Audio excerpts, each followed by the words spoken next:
do that? How did you get by the laser field in the Great Hall? Aha. The laser fields.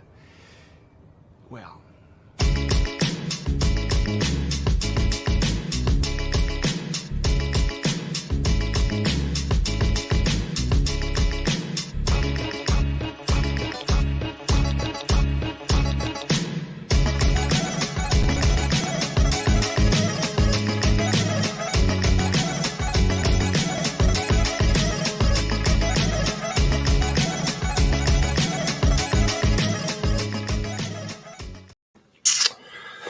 All right, it's showtime. All right, so we've got Adrian's joining us today, and howdy, Gray, Roan, and Mega. What's up? Oh, boom! There we go. Bunch of people. It's always amazing how it, just suddenly there's like a bunch of people. Little Miss So. How's it going? How's it going, Adrian? Oh, you brought me in. Hey, how's it going, dude? No, I thought I'd just leave you sitting back there by yourself. I was popping out your YouTube chat. I didn't even realize you came in. I'm doing good. How are you doing? Was that what you do? You pop out the chat? Yeah, at least for YouTube you can do it. I don't know if because I think if you're broadcasting from StreamYards, you have your own chat, right? I have my own chat. Yes, yeah, that's right. If you're a guest on somebody else's show with StreamYards. Whatever, StreamYards. What can you do? Yeah, so I just pop it out, put it off to the side, and that way I can at least see what people are talking about. Faith and Hope. What's going on? That's a good name. Faith and Hope. Do you have a lot of faith and hope? Yeah, totally. Did I put you on the spot there? Yeah, pretty much. Okay, so there's been some interesting things.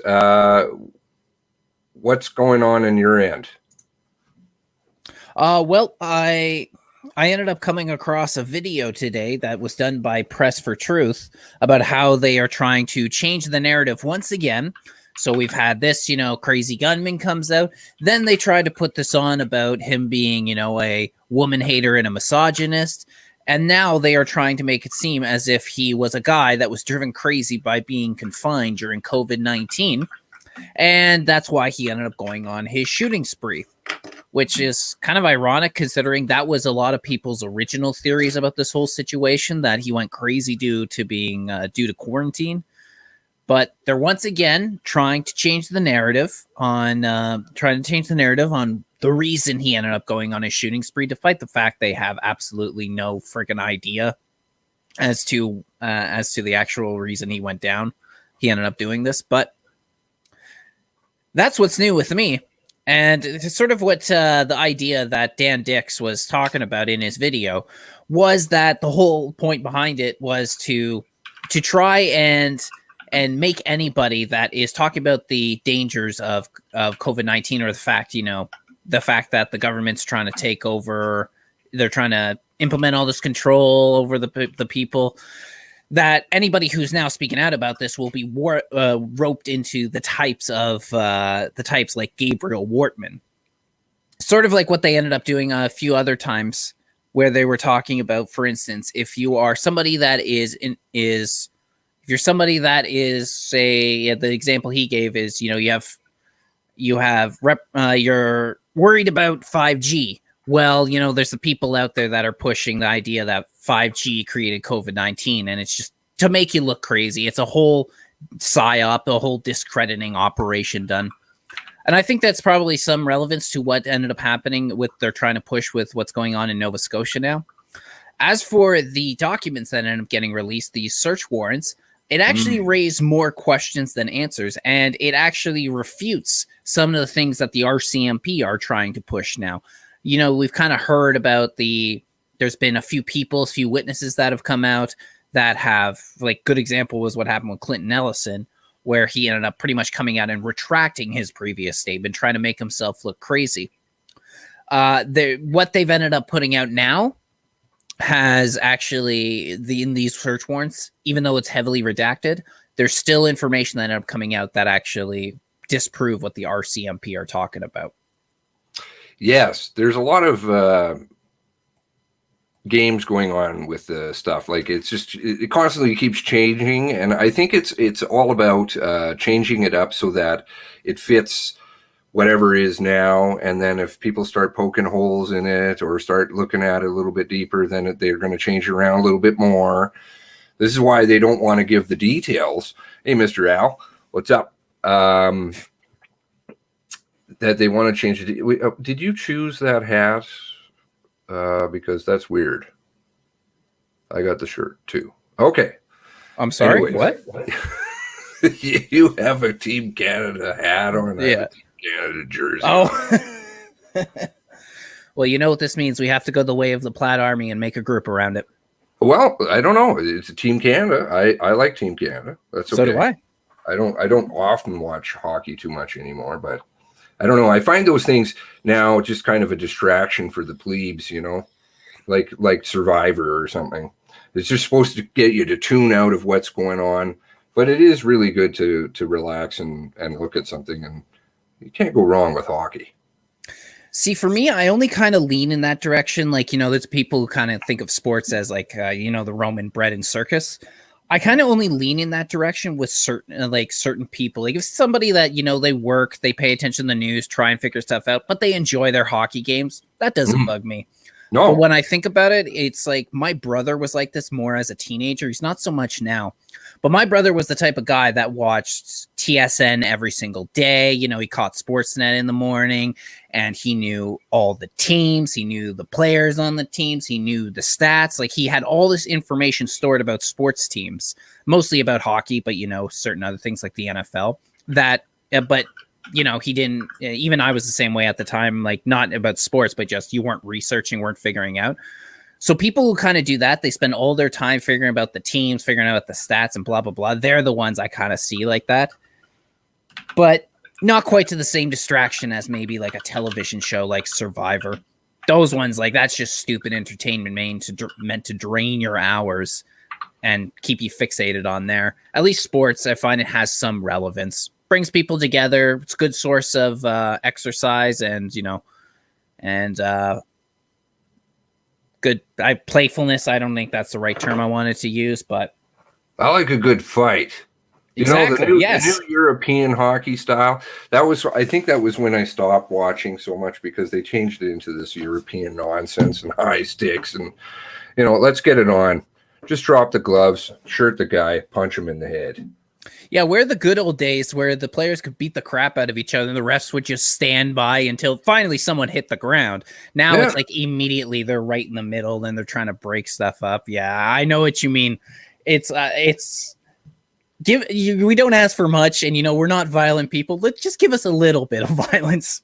Yeah, you know, it's like days of old. I reminisce. You know, it's probably me getting my ass kicked out there. You know. And hey, while we're at it, bring back the Coliseum. No, I'm just kidding about that one. You want the gardens too while you're at it? Hell yeah, man! I want to see lions fighting people. Well, we've already got that. That's the modern day and age.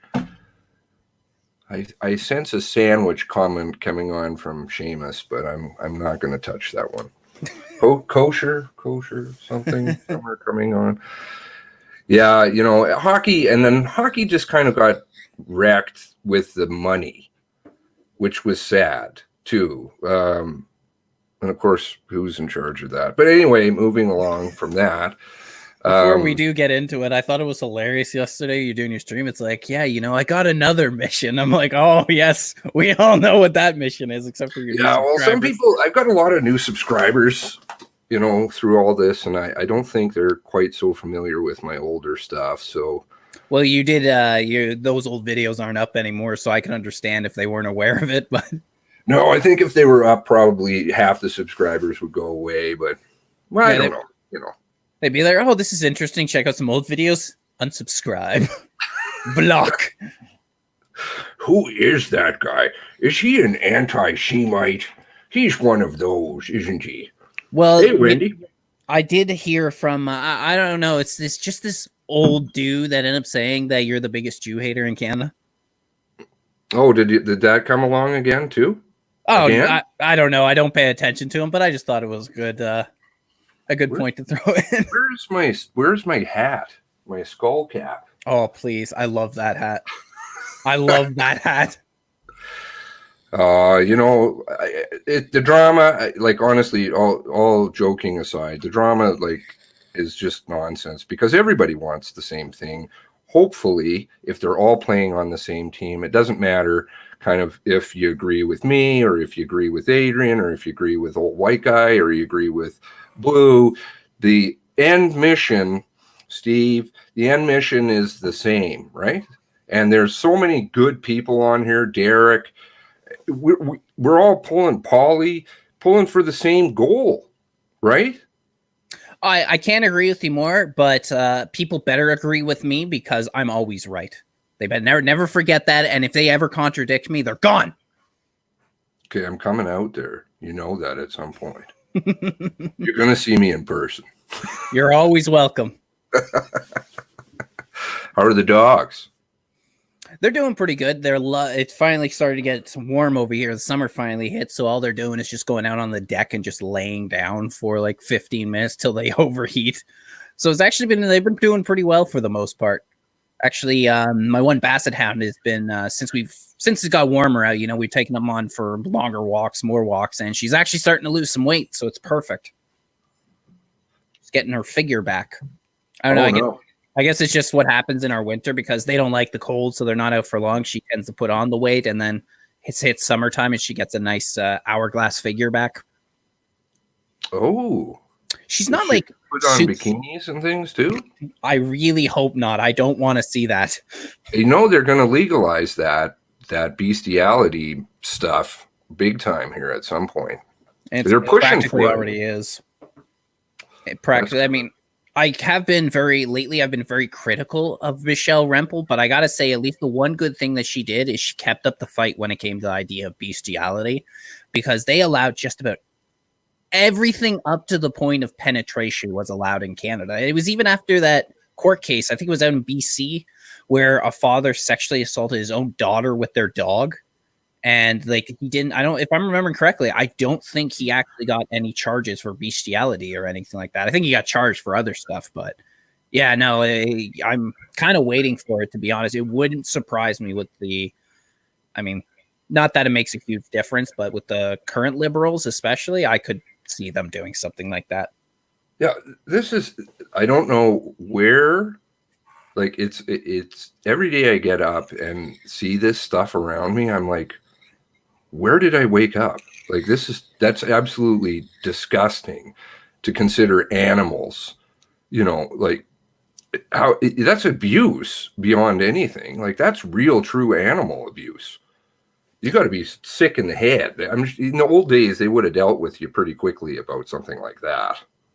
Yeah, they would have dealt you like Old Yeller, taken out back, put one in the back of your head. Old Yeller. Boom. Exactly, yeah. No, the fact that so much these days that was once taboo, and for a reason it was taboo, is now becoming socially acceptable is quite disturbing to me, I would say. Yeah, I know. Like kids, animals, off limits. I don't look at my dog and I'm attracted. Like, no. He's nice to pet, and he stinks sometimes, but whatever. Yeah, they're fun to take out and throw the tennis ball around or something like that. Like, ugh. Does your dachshund play at all? A lot. He's a very energetic guy. In fact, he likes to wrestle. He'll he'll grab me by the finger. He'll start dragging me, and then I'll usually pick him up, take him up onto the bed, and then we'll kind of I'll push him around and everything. I'll throw the covers over him and stuff. Yeah, he's actually a very playful guy. How old is he? He just turned 2 about a month ago. Oh, sweet. Okay. So yeah, my guy is 16, so he never played. He's lame, and he doesn't like water either.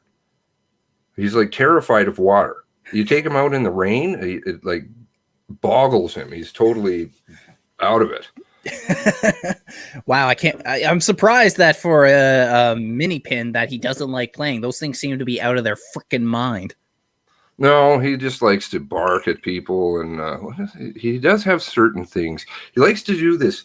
I do it sometimes with him. Like if he comes in the room, I'll do like this on the carpet, and he'll look at me. He's deaf now, so he can't really hear much of anything, which is good because I call him a lot of stuff behind his back. But and I do this with him on the carpet, and all of a sudden he'll start like, I don't know what he's looking for, but I figured that out one day. I know that I could do that, and he would start doing it too. But because he was doing it all the time, like he doesn't damage anything, but I don't know. Maybe he's mentally disturbed. That breed is known for digging a lot, because that was one thing we found out the hard way. We kind of were warned about it when we got our dog, but apparently he's a Dachshund mixed with a Pinscher, and apparently both those breeds love to dig. And last summer he dug up our gardens and started going into the grass and everything like that. So maybe doing this is just like he's trying to dig for something. He thinks you're digging, and now he's trying to dig. That's the only thing I can think of. Well, I kind of consider him like my twin in a way, because he's got like the nice facets of my personality. Everybody likes him, and he's friendly to be around, and I'm just like not, I'm like aggressive at times, and no, but he's got all the nice things. So I'm like, that's the good half of me there. Yeah, I trained my dog well. He listens. He listens to me. So when I start giving my wife a hard time, so does he. I pretty much trained him just to annoy her. So now I'll start making fun of her, teasing her, and then he comes up and he bites onto her sweater and then starts pulling on her and everything. So the dog was her idea, and I turned him against her. Do you remember that meme I used to have on my old account with on Twitter with my dog, and there was like a blanket over his head? Yeah. I came in the room one day, and he had this blanket. There's lots of people who didn't see my old account, but he had this blanket, and he was like poking his head out. And I put underneath it Islamophobe. And I would anytime somebody would say something to me, I just said to them that he is Islamophobe. I love it. I'm going to have to make a new one for the anti-Semite, I think. That one you're going to have to get a little more creative on. Well, funnily enough, that was what got my account banned, was one word, Hasbara. That's right. And I sent it to, I would take photos of people, certain people I knew who were doing Hasbara, and anybody who's not familiar with the term, I suppose you can look it up as this Israeli thing. Anyways, and so Eichenwald, Kurt Eichenwald, playing with boys, Kurt Eichenwald. Yeah, so I took a picture of him, it was just a picture, and put underneath it Hasbara, and I sent it to him. Bang, my account, all banned. He probably contacted his family members at Twitter. Oh, probably. Yeah, so it's all the same. Quick fun little story for anybody who wants to know. One time Kurt Eichenwald took a screenshot of his computer, and somebody saw that there was tentacle porn on there, and he tried to use the excuse that his wife didn't believe that there was tentacle porn, so him and his kids pulled it up just to show her. Oh, I know Mr. Medicare made such an awesome video about that. And he had that. Yeah. He had that boy who was like talking about how the virus on his computer, and he had his pants down. Mom, it's just a virus on my computer. Like, how do you explain the pants down, sir? Oh man, that was a great video. It's too bad they all got taken down. I'm sure you could probably find them somewhere, but. Oh, did you ever watch the one with who was it? The computer programmer guy, and he did the operating system. I forget his name, and he made an operating system, like he built it from scratch, and it was like Jesus, but it had all kinds of nasty things in it. He was little disturbed. Was in that Insanity series. Yes, okay, I remember now. Yeah, he was like a Yeah. genius, but he was mentally unstable. Yeah, Yeah. yeah. They would talk about the FBI hitting certain black people and running them over, and oh, he was hilarious. Like his mouth just had zero filter. He showed a couple times where he just said something he wasn't supposed to, and then just that look of shock for a second on his face. It's like, oh, shit, he was bad. His mouth was like really bad. Even me, like my ears would turn a little bit red listening to him at times. But Terry he died. Eh? Oh, he did. He did, which is really kind of unfortunate. It's too bad because he was, you can't. Those kind of people, like obviously, it's not their fault and things like that. But it's, I guess, hopefully for his family, that was a rough ride. I'm sure for them. Mm-hmm. Only 24 likes. What's going on here? Unacceptable. That's it. I'm shutting the stream down. Who's that black fellow? He's really good. Tommy Sotomayor? Yeah, I've heard of him. Yeah. Yeah, he has some good shows. I used to watch him periodically, and he would do that. Like literally, he's like, if I don't get a certain amount of likes, I'm shutting down the stream. He had like a ratio. And so everybody had to like the stream, and if you didn't like the stream, he would shut it down. Shut it down. I don't know. He must have learned from somewhere. Sotomayor. Yeah, there. Yeah, maybe it's the spelling. Mayor. Shut it down. The thing is, though, is that's really easy to have people who dislike you manipulate. You just all go on and immediately hit the thumbs down, and then he's just going to shut everything down. You can't give people the ammunition online to know what annoys you or what really gets under your skin, because they're just going to keep coming back and using it against you. Yeah, absolutely. Absolutely. Well, I mean, it's a forum, right? In public face, you got to be ready to take the hits, right? Oh, absolutely. I mean, if you're going to come on and do this sort of thing, then yeah, no, you got to be ready to face some criticism, which is why mostly my policy is if somebody leaves a nasty gram on my account, I don't delete it, but I just don't interact with them. I'm like, okay, like if they have a legitimate criticism, they just lay it out, then I'll usually message them back like, oh, I didn't think of this, or I didn't realize this, I'll take a look at it. But yeah, if they just leave something, just a nasty gram, yeah, I just always like, okay. Okay, so anybody who's on here who is not subscribed to your channel already, which would be, you need to be taken out back, go and troll his channel. Yes. Yes, I think absolutely. The last video got to just troll it. I'm going to go in. I completely agree. In fact, I might go on and troll myself, actually. That would be good. Yeah. You might get banned. Oh, man. Could you imagine? Get banned for trolling your own account? Well, they were blocking my own comments on my own channel. Oh, that's right. I forgot about that.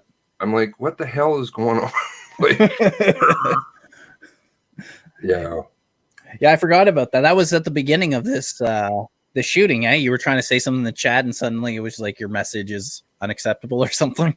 Oh, well, I had some before that in the other type videos, those ones that we're not supposed to speak about. That's why I made that video yesterday, because I don't want people to think that who do know me, like that I have dropped that issue. I absolutely have not. I've never really gotten even into the thick of it yet, and I will, but so I wanted to put that out there, but I wanted also people to understand, listen, separate the two. You may disagree with me on my views about that, but it has absolutely nothing to do with Nova Scotia. Nova Scotia, anybody and everybody can pretty much agree on this one, that it's an absolute shit show and we're all getting screwed around. Yeah, no, I think that's fair to do. I mean, it doesn't take much analysis. Like, I mean, we've done a lot of work going in depth into what ended up going on. But again, it's as easy as plugging in on Google Maps and figuring out how long it took them from get to point A to point B and realize that it doesn't really actually work. Or even just paying attention to the updates that the RCMP have done and realize how much they've contradicted themselves or changed the official narrative, where it's at the point that it doesn't even really match what they were telling us on the 20th, the 21st of April, over a month ago, when this whole thing ended up going down anyway. Oh, good news bear. Because, I love the people, my subscribers. I consider them our subscribers because this is kind of all a joint effort now. This, I refer to things as our and we and blah, blah, blah. I'm sorry if I've misappropriated your guys' names, but because I know you guys are going to get tarnished with my anti-Semite stuff. So. And I just want to, this is a little off topic, but I did want to answer Ian what he said. He says, how do you feel about this COVID vaccine? Will you take it if forced to? No, I will not. I will not take it, even if they make it the law. I mean, I'm not going to trust someone like Bill Gates who's pushing for it, that are also, who have said that on the record being a eugenicist, he wants to lower the human population. I'm not going to take that vaccine because I'm not even an anti-vaxxer, but I have a lot of questions about what they're using vaccines for, what they're putting in them, how many a kid needs to take. And so, no, I won't. And at the same time, I've looked at the numbers. I'm not one of the demographics that's at risk for that. So there's no reason for me to take it anyway. But I did just want to answer that because I thought it was a very good question to put out there. Good. Yeah, please interrupt with anything on stuff, because I'm absolutely a horrible driver technologically. I think it's beyond that. Like, I have a klutz in me, but the klutz isn't like dropping things or smashing things or walking into walls or that kind of stuff. It's like in my volunteer work, I have to drive things to people, and it's always like I deliver things constantly, like every day. There's not one day that goes by that I don't misdeliver. And I'm like, today it happened to me again. And I'm like, how, I read that label. I know for sure that's what it said. And then I've got to go back and, I feel like an idiot. And it's the same thing with the technological stuff. Like, I'm just, and my girlfriend said to me, oh, you don't do that too often. I'm like, you clearly aren't watching at all, because like the screen isn't getting shared, the microphone is off, like I don't know what the hell is going on over here. Too much. I think we all just have that sort of thing inside, because there's topics where I'm very knowledgeable on, and then there's topics where I'm a damn idiot. Like, I'll say something completely stupid, and I'll even have that a lot of times sometimes even at my job I'll be at for a while, and it'll just be a rookie question that I end up asking. It's just, we all have things we're smart at. We all have things we're dumb at. Even people who are like really academically inclined tend to be very bad socially. They can't even hold a conversation. I'm not even the best socially when it comes. I usually have to know the person before I can actually hold a good conversation. Yeah, exactly. Yeah, I'm sure. I know what you're talking about. I'm sure the first time, apparently there's a fly down here, but I'm sure the first time or two that we actually spoke, I was probably much more wooden, just because I just don't know what to say in those situations. But we all got things we're good at. We all got the things that we're bad at. Yeah, no, socially I'm generally inept. I'm not good at that one either. It's difficult to speak to people. That's why, Steve is like such a help on that end, talking to some of these people, because what do you say? And then I read his messages and I'm like, wow, that's awesome. You massage somebody and you're friendly and stuff, and I'm like, I never could think of that. Like, that's just would you do that? I don't know. Oh yeah, that's why I was god awful in some of my old jobs, like where you had to deal with the public, because people come up and try and have a conversation with you like a normal human being, and my response would be, yeah, no, right. Go from here. He had a good video out today, by the way. I don't know if you caught it. The abortion one? Sorry? The abortion one? I didn't watch the abortion one. I watched the one with Dershowitz. I'll have to go check that out. I missed that one. Yeah, it was a good video. It was about the COVID stuff, which is kind of a good segue back into what somebody was asking earlier about the COVID. I had a thought come to me. You know, I've never monetized, like, in terms of generating money. The channel was monetized at one point, but the checks would have gone off to some bunk address I put in. But I think all 97 cents, because, you know, they demonetized every video I had before they demonetized the entire channel. But I thought of making merch, and I was out at the store today, and I was buying some stuff. This stuff is getting really like unruly, eh? Like at the stores and stuff. Yep. It's like full on retard. So I thought of having a shirt, and it would have, I could just have like the Poirot silhouette or something. And then on the back, it would say, COVID is for retards.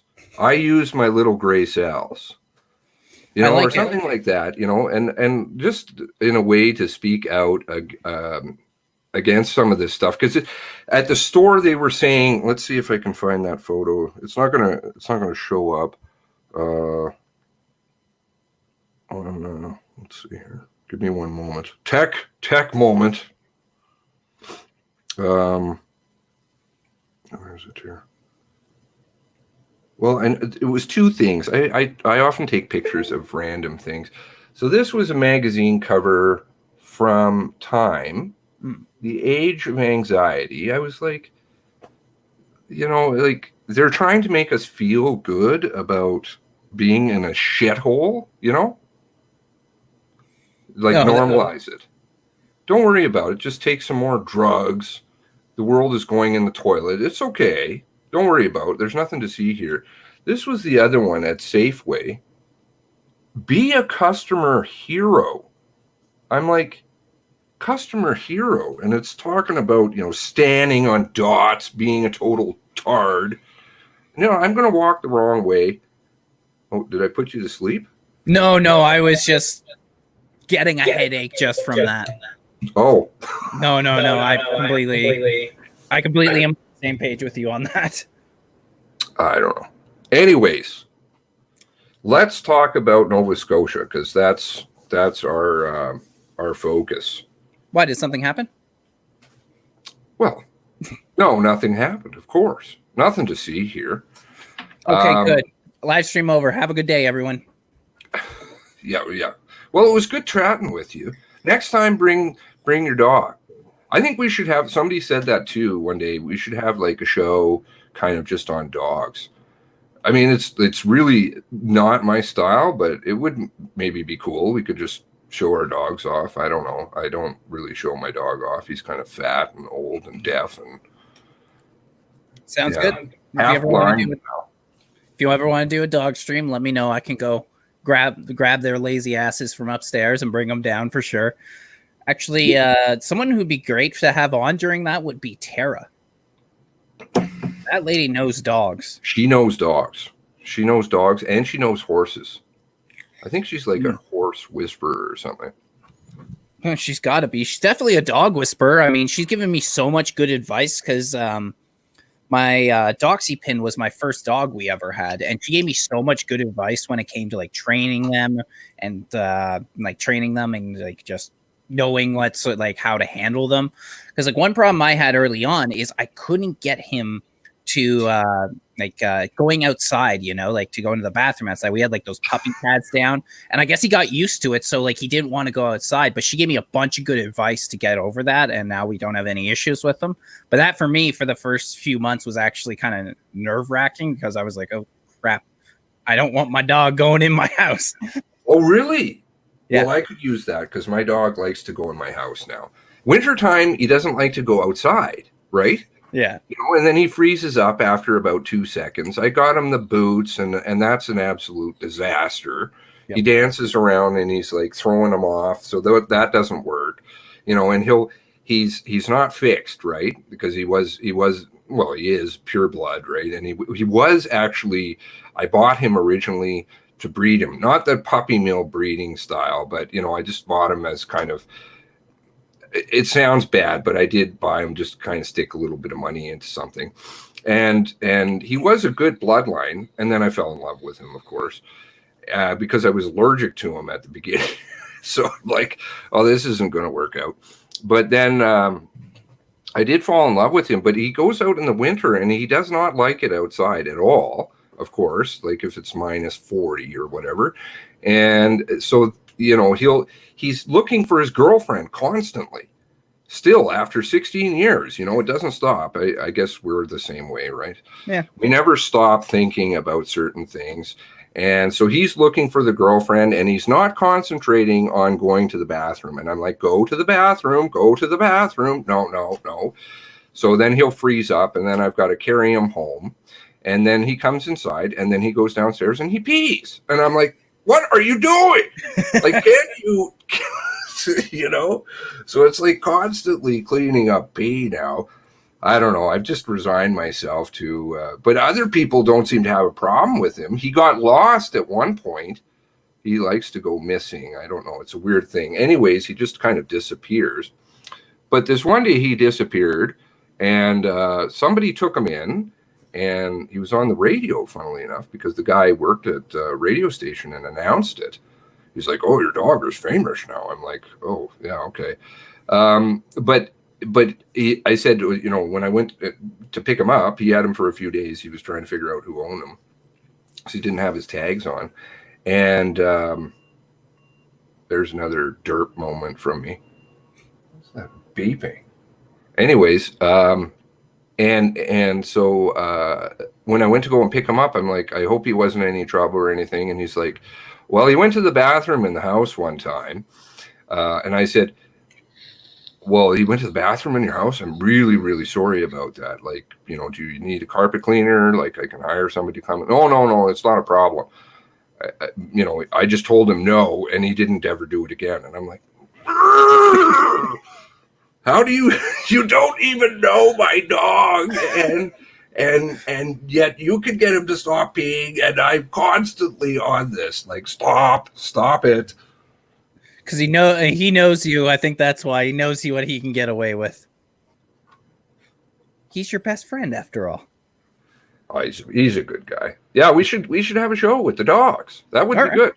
All right, we can have like thinking people's show that tunes out, so we can play with dogs instead of watching Survivor or something else.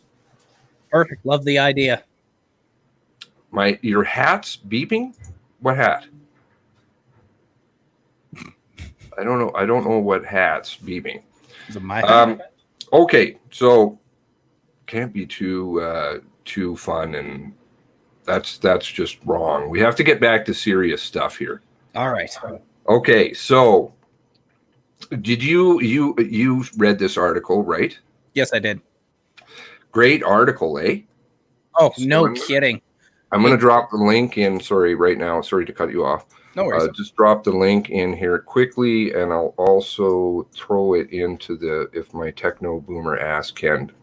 Whilst you're telling, I'll leave the link also in the video. So please let me know your opinion of that.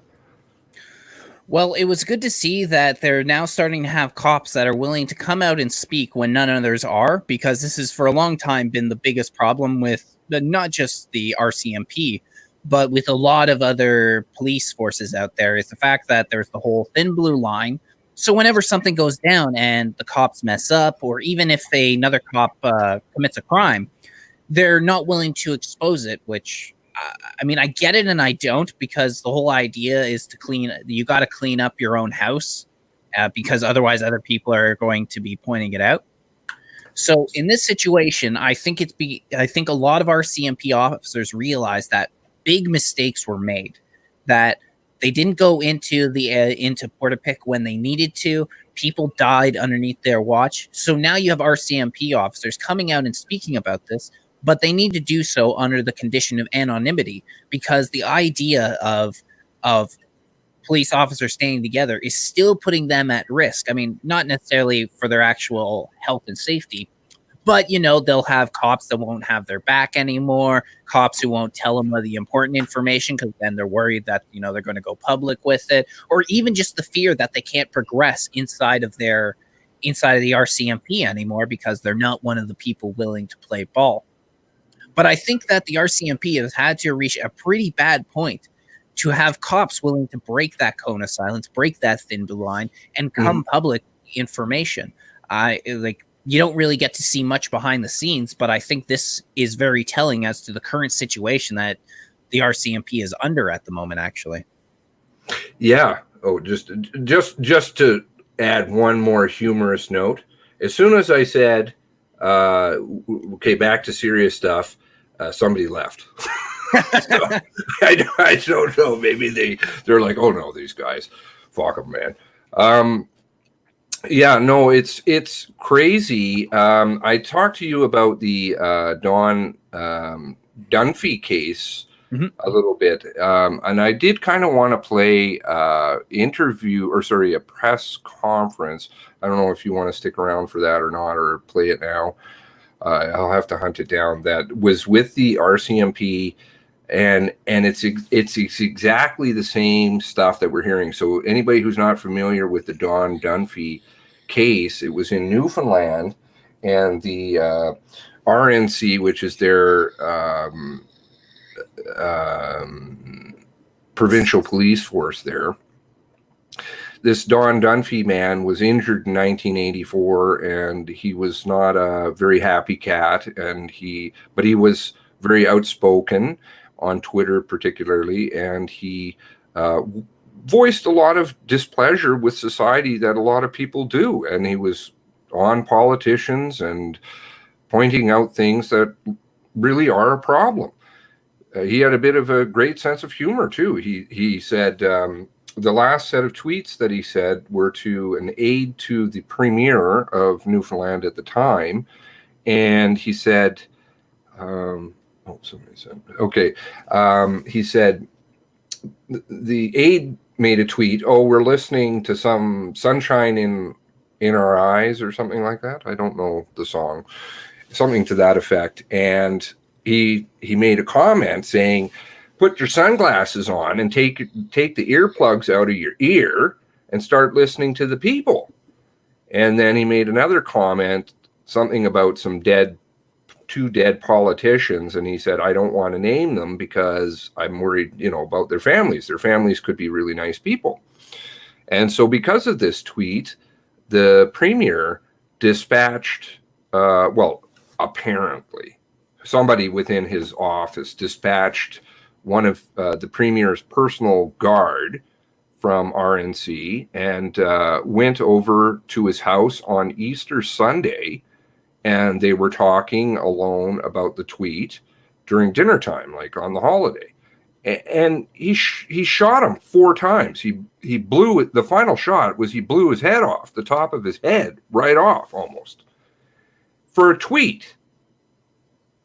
So there was, of course, an investigation. Lots of people were crying out, and finally they did say, well, we're going to do an investigation. And I'll tell you, the more I look into that case, the more slimy it appears. Like suddenly he has a gun, and nobody knew that he had a gun. Like everybody who knew him well, and suddenly this gun appears, and who investigated the case? But the Royal Canadian Mounted Police investigated the RNC and the case.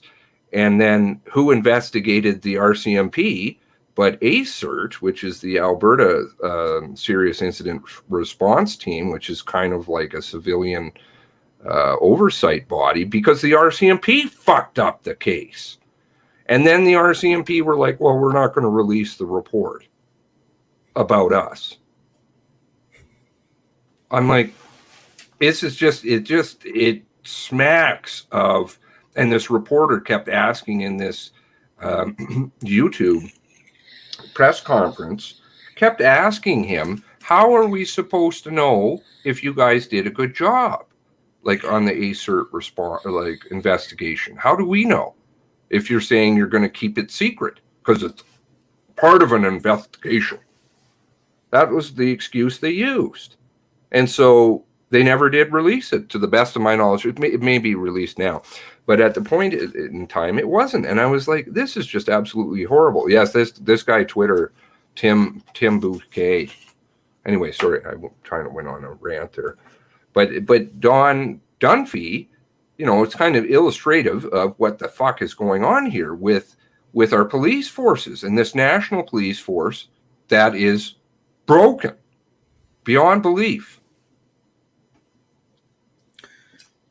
No, you're absolutely right. And that's actually something that in this article that some of these RCMP officers are coming out and saying. They were saying the RCMP is broken. It's a danger to the public, and it's a danger to even their own officers now. And that's actually, it's one thing to be a danger to the public. I mean, there's police forces out there that are a danger to the public, but it's another thing too when you're a danger to your own officers. The people that have pledged themselves to go work for you, to do the job for you, are now put in danger because of the way that they are being managed at the moment. And it doesn't surprise me, like this happened with the Dunphy case, because like you said, like there was suddenly a gun appeared.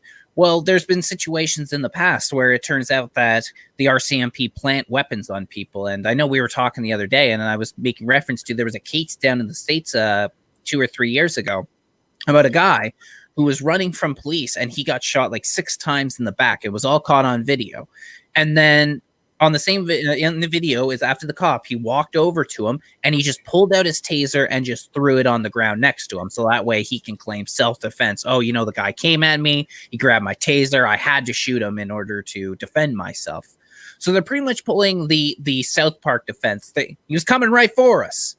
So there's probably, this guy never owned a gun, but they used it as an excuse in order to kill him. They shot him and then they planted a gun on him, just so that way when they came back for questioning, they don't just say, oh yeah, you know, we shot him for no reason, but now it's, oh, well, we went in to just talk to him about the tweet, and suddenly he appeared with a gun and we had no choice but in order to kill him.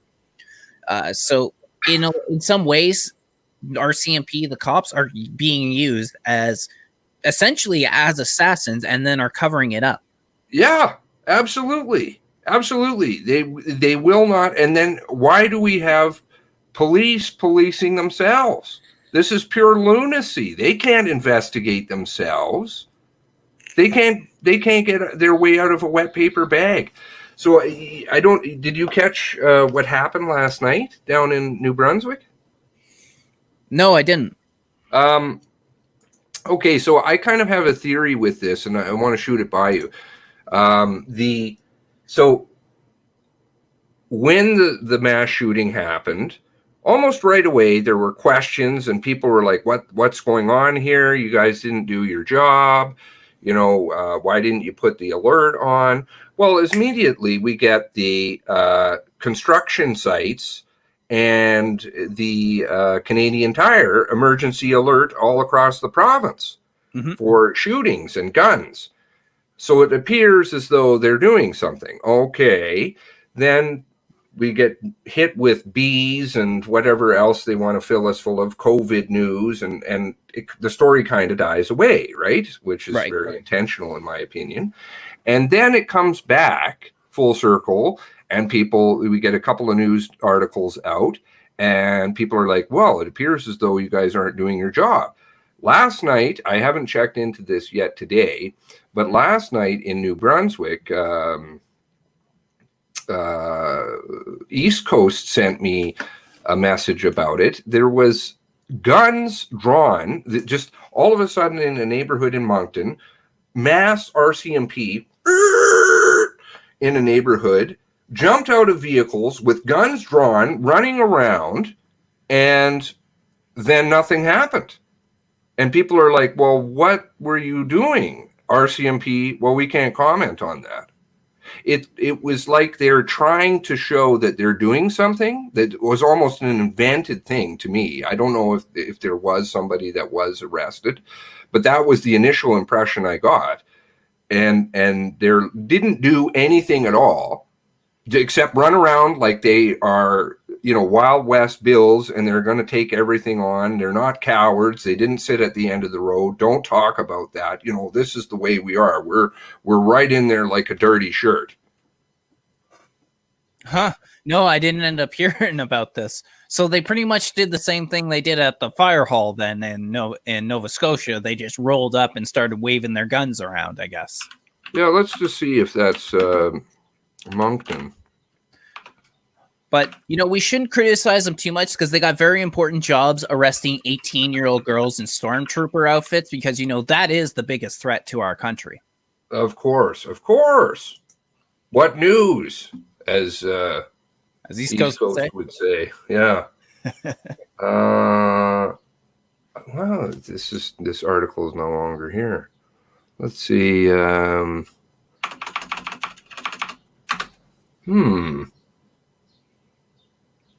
So they took it away, huh?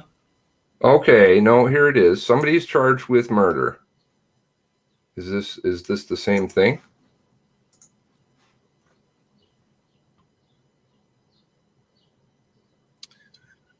Well, yes, it looks like it might be. So there, I don't want to be doing fake news and making accusations that aren't true.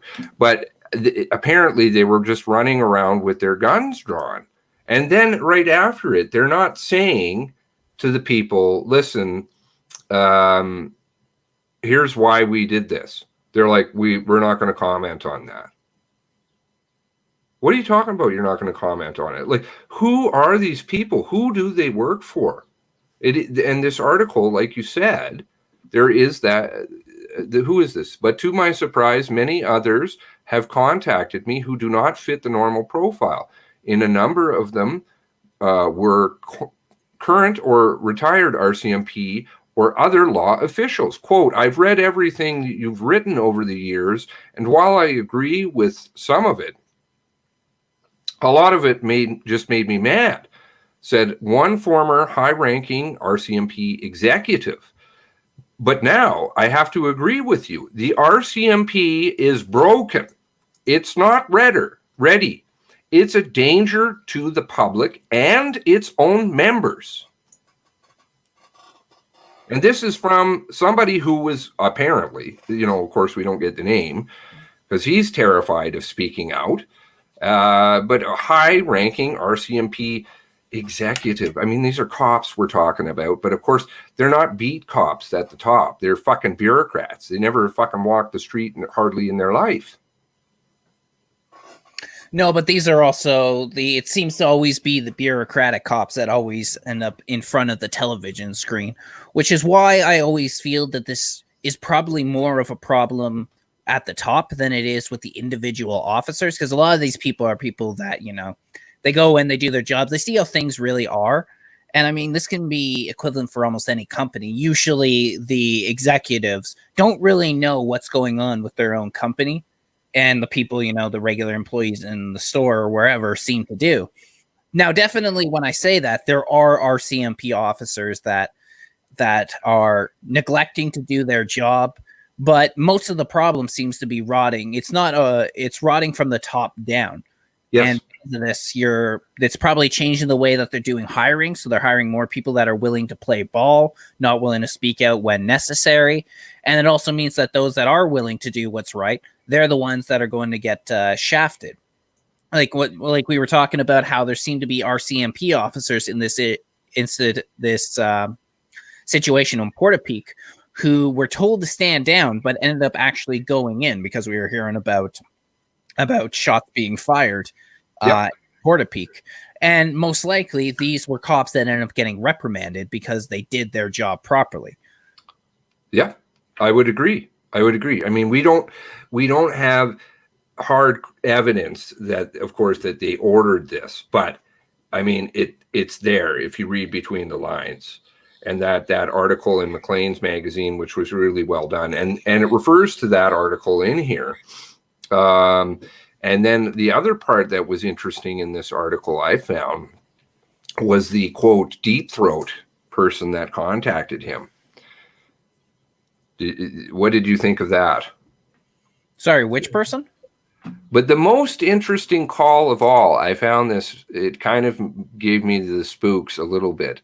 But the most interesting call of all arrived with a cryptic description on the cell phone call display that I'd never seen before, which he doesn't describe what that is, but it's apparently something on the call display that he's never seen. And, whether, I don't know what popped up, but I mean, it wouldn't be private caller. It was something ultra weird. And the caller, who would be best described as a deep throat whistleblower, was obviously nervous.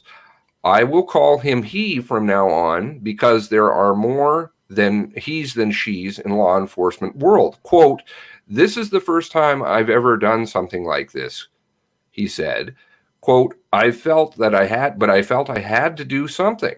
He said he was not calling me to encourage, he was calling me to encourage the media to keep asking questions. Quote, "Don't give up." This is why I'm like so huge on pumping this. You got to pump it with your friends, please, people, because your family members, you got to start talking about this because we can't give up. And he says it a little further on in here. When I told him that I and others who are pursuing the story have 1,000 questions about what went wrong, from the indecision at Purta Beach Road, the apparent communications debacle, where only RCMP brass was not alerted to the seriousness of the situation, but also to the public. I asked him why the Premier of Nova Scotia and the province's Attorney General were reluctant to call a public inquiry. Is it because Premier McNeil, quote, "Is it because Premier McNeil has relatives in policing, that the Attorney General is ex-RCMP, and that there are ex-RCMP in police services branch?" And his answer, very interesting, quote, "That's not it. It's all about the money." So I switched to the events. Why was Heidi Stevenson alone in her car? I know what happened to Heidi. It was just bad luck. But you're right. She shouldn't have been out there. But that wasn't why he called. All that stuff will eventually come out, he said. The real issue, he said, was what the police are hiding about their previous knowledge of the gunman. Quote, "Make requests about Wortman and what police knew about him, RCMP or Halifax. Just keep asking the questions and filing the access requests." Now, I thought that was so telling in there, if you can kind of read between the lines, or at least in my perspective. I'm seeing that Heidi Stevenson, the theory that we have going, Heidi Stevenson was killed by them, and that's just bad luck, right? And the second part of that is Wortman and his ties to RCMP and Halifax police, because it's both police forces we're talking about here. Well, that seems to be like, that's one thing that we've been pushing on here, is that the police obviously knew more about Wortman than they were letting on. And to what extent is it just the fact they've had interactions with them, or was it more personal than that? Did he have friends in there? Did he know people? Was he getting information or equipment from the RCMP? And that seems to be almost what he's making reference to in this whole with that. And also when it comes to that's a curious choice of words when it came to Heidi Stevenson. Just a case of bad luck. That's not, oh, that guy went out there and murdered her. He's saying, oh, it's just wrong place, wrong time. Yeah. That to me it's far from being a smoking gun, but it seems like it lends credence to the theory that Heidi Stevenson may have accidentally been killed by the RCMP in this situation, that in fact she ended up getting gunned down by the tactical unit because they thought it was Wortman driving that car, but it turns out that it wasn't. Todd had a really interesting comment. I don't recall it quite off the top of my head, but anybody that I think it was in the last video, it's in the comments. and he had a couple of really good theories that I'd never even thought of, and one of them was that Stevenson wasn't killed initially, and Stevenson killed Weber. She was shot by Morrison, but didn't die right away. And then she thought, here he's coming back to finish me off, and so she shoots him, and she burns up in the car.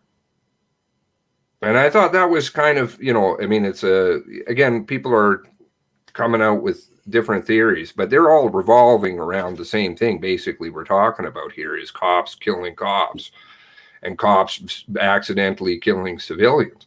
And somebody, of course, made the point, which, of course, is totally true. Where are the RCMP not apologizing yet for the fire hall incident alone? Well, they've done everything they can to avoid addressing it. They did eventually speak about it, but this was weeks after the initial shooting ended up taking place. But then again, it was one of those things. It was in the news, then it was out. It was almost a passing thing with the CBC in their coverage of it. They did one article about it, and then it wasn't spoken of again. RCMP talk about the fire hall, and then they just move on. But they don't give an explanation as to what ended up going down there. They didn't say why the officers rolled up and just started shooting. And they didn't say whether there was any repercussions or anything to do with their investigation when it took place at the fire hall. They were doing everything they can to make sure that it was forgotten about. And that's actually at least an interesting theory about Heidi Stevenson. Because, yeah, it's hard to say, but yeah, the only thing I wasn't totally sure about was that if she ended up she killed Weber, but then he said she got burned up in the car. Are they saying that was he suggesting that the RCMP were the ones that set her car on fire? No. The car was lit on fire by Wart. I'm sorry, I don't recall it off the top of my head. It was an interesting theory. I've heard a couple of really good things recently. Another one was this, and the money one kind of lends credence to what this man is saying. The theory was that Wortman was a CI, and so he was working for the police. And, listen, the guy had fucking tons of money. We're trying to figure out, how does he have this money? This Deep Throat fellow is referring to, it's all about the money, here, Todd Smith's in there. I'm sure he can drop in what the theory was. It was a well thought out theory. I mean, he's come up with some really good stuff, of course, like lots of people in here. And then there's the other component that Ozzy just pointed out. Not the first killing. The RCMP were looking for bodies in the search warrant. They used the ground penetrating radar. There's the discussion of the disposal of bodies by Wortman. Possibly a killing down in the United States. I've heard something about that. What's your thoughts on that? Well, I have not heard that this wasn't his first killing. And again, we've been thinking that he might be involved with something like maybe to do with drugs. We already know that he was a loan shark. So it's not out of the realm of possibility that he ended up committing a murder already. And this actually, one thing about this idea of him being a CI, that is actually kind of interesting because a few things start to make sense when you're going on that perspective. I mean, for all we know, this could have been the start of the situation in that maybe if he committed a murder, then maybe he was already being pursued by the cops at that point. They'll let you do certain things as CI, but they won't actually let you commit murder, So hold on a second here. Let's not forget about Whitey Bulger. Whitey Bulger, FBI, huge, high-level CI. He basically ran the Irish mob in Massachusetts. His brother was a congressman, I think, in the state Senate, or a senator in the state Senate. I'm not sure. And Whitey Bulger, very, very bad. multiple murderer. And he would literally commit murder, like right on the street. And the FBI was well aware of it, like, you know, in front of public, and they would let him go. They would give him a pass. They'd just be like, Whitey bad, don't do that again kind of thing. And he got away with it forever, ever in a day, until people started exposing the fact that he worked for the FBI, because basically he was playing both sides of the fence, and he would set up, you know, people that were competition or whatever, and he would bust them. The FBI was happy with that because they were getting some results. And Whitey, meanwhile, is running the entire show and making tons and tons of cash, killing people. And the FBI is approving of this. It's okay. That's okay.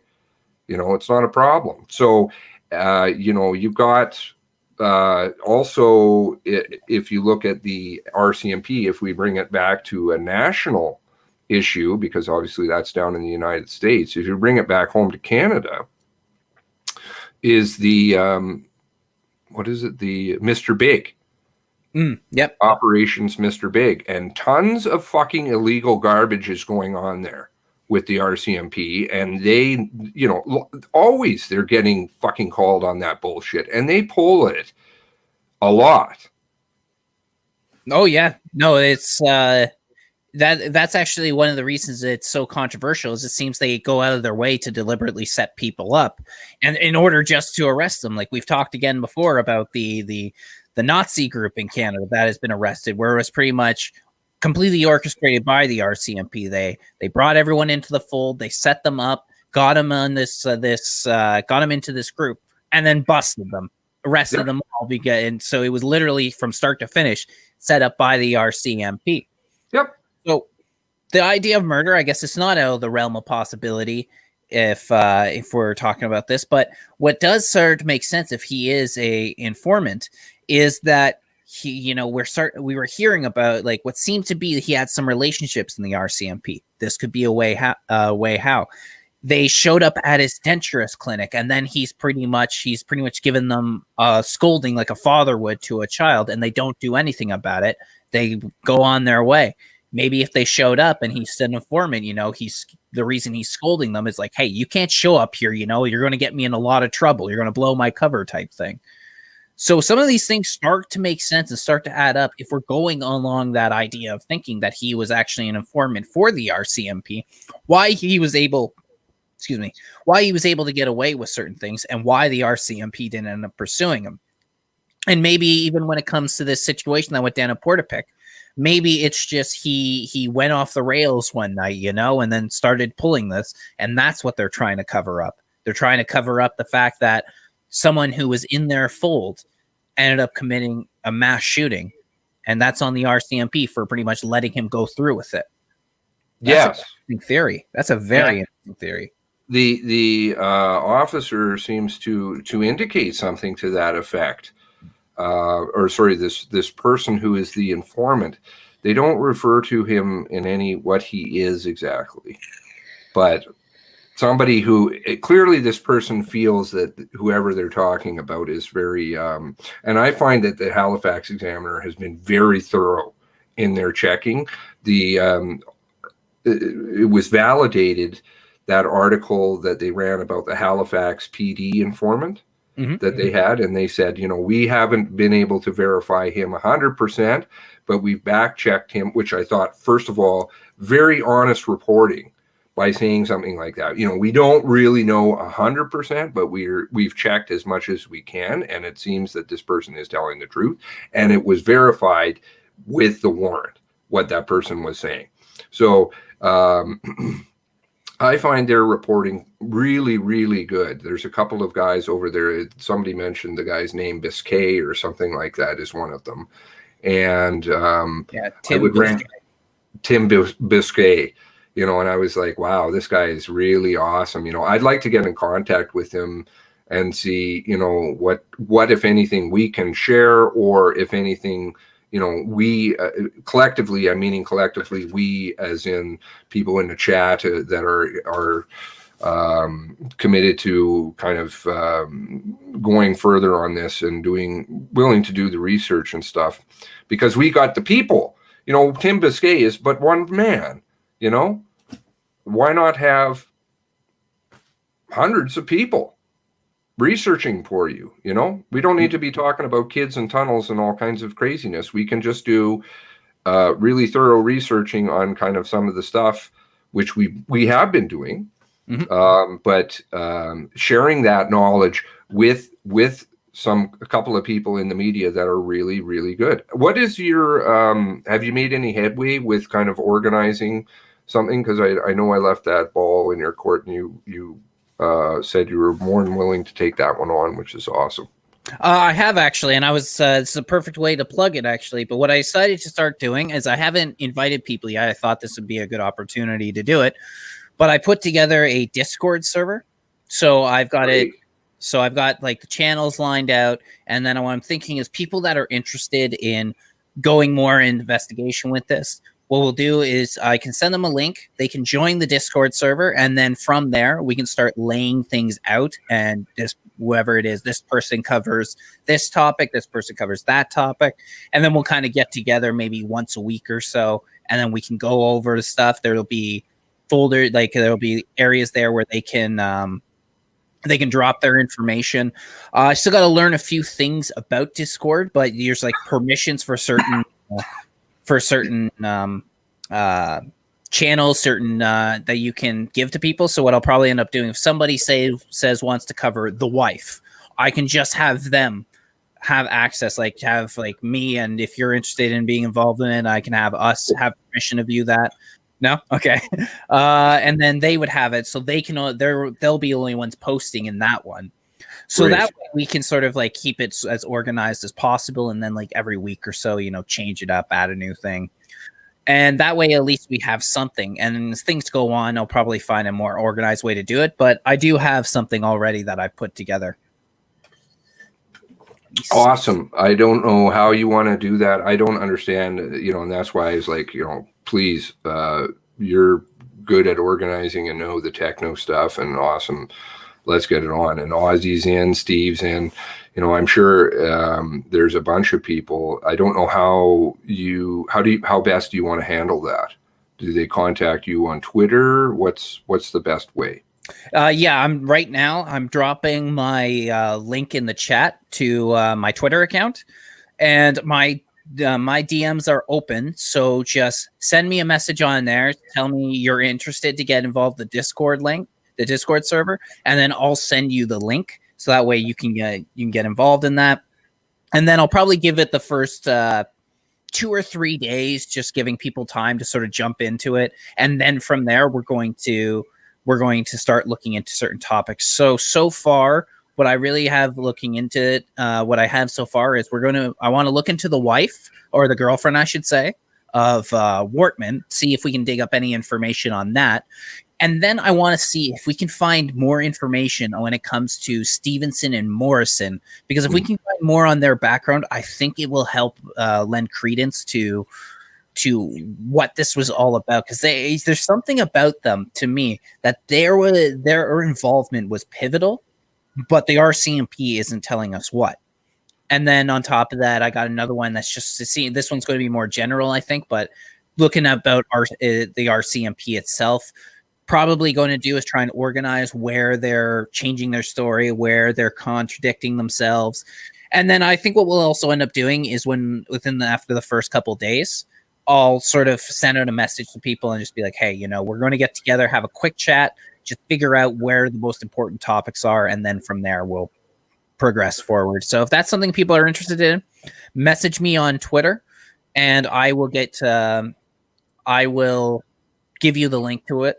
If you don't have Twitter, you can send me an email, but I will admit I am god awful at checking my email account.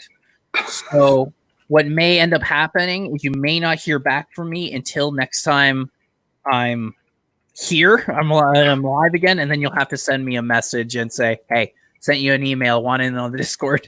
But I'll try and make sure I'm checking at least for the next couple of days. So just drop my email into the chat. And just don't forget that in between each of the words, in between just my stupid opinion, you got to put a period.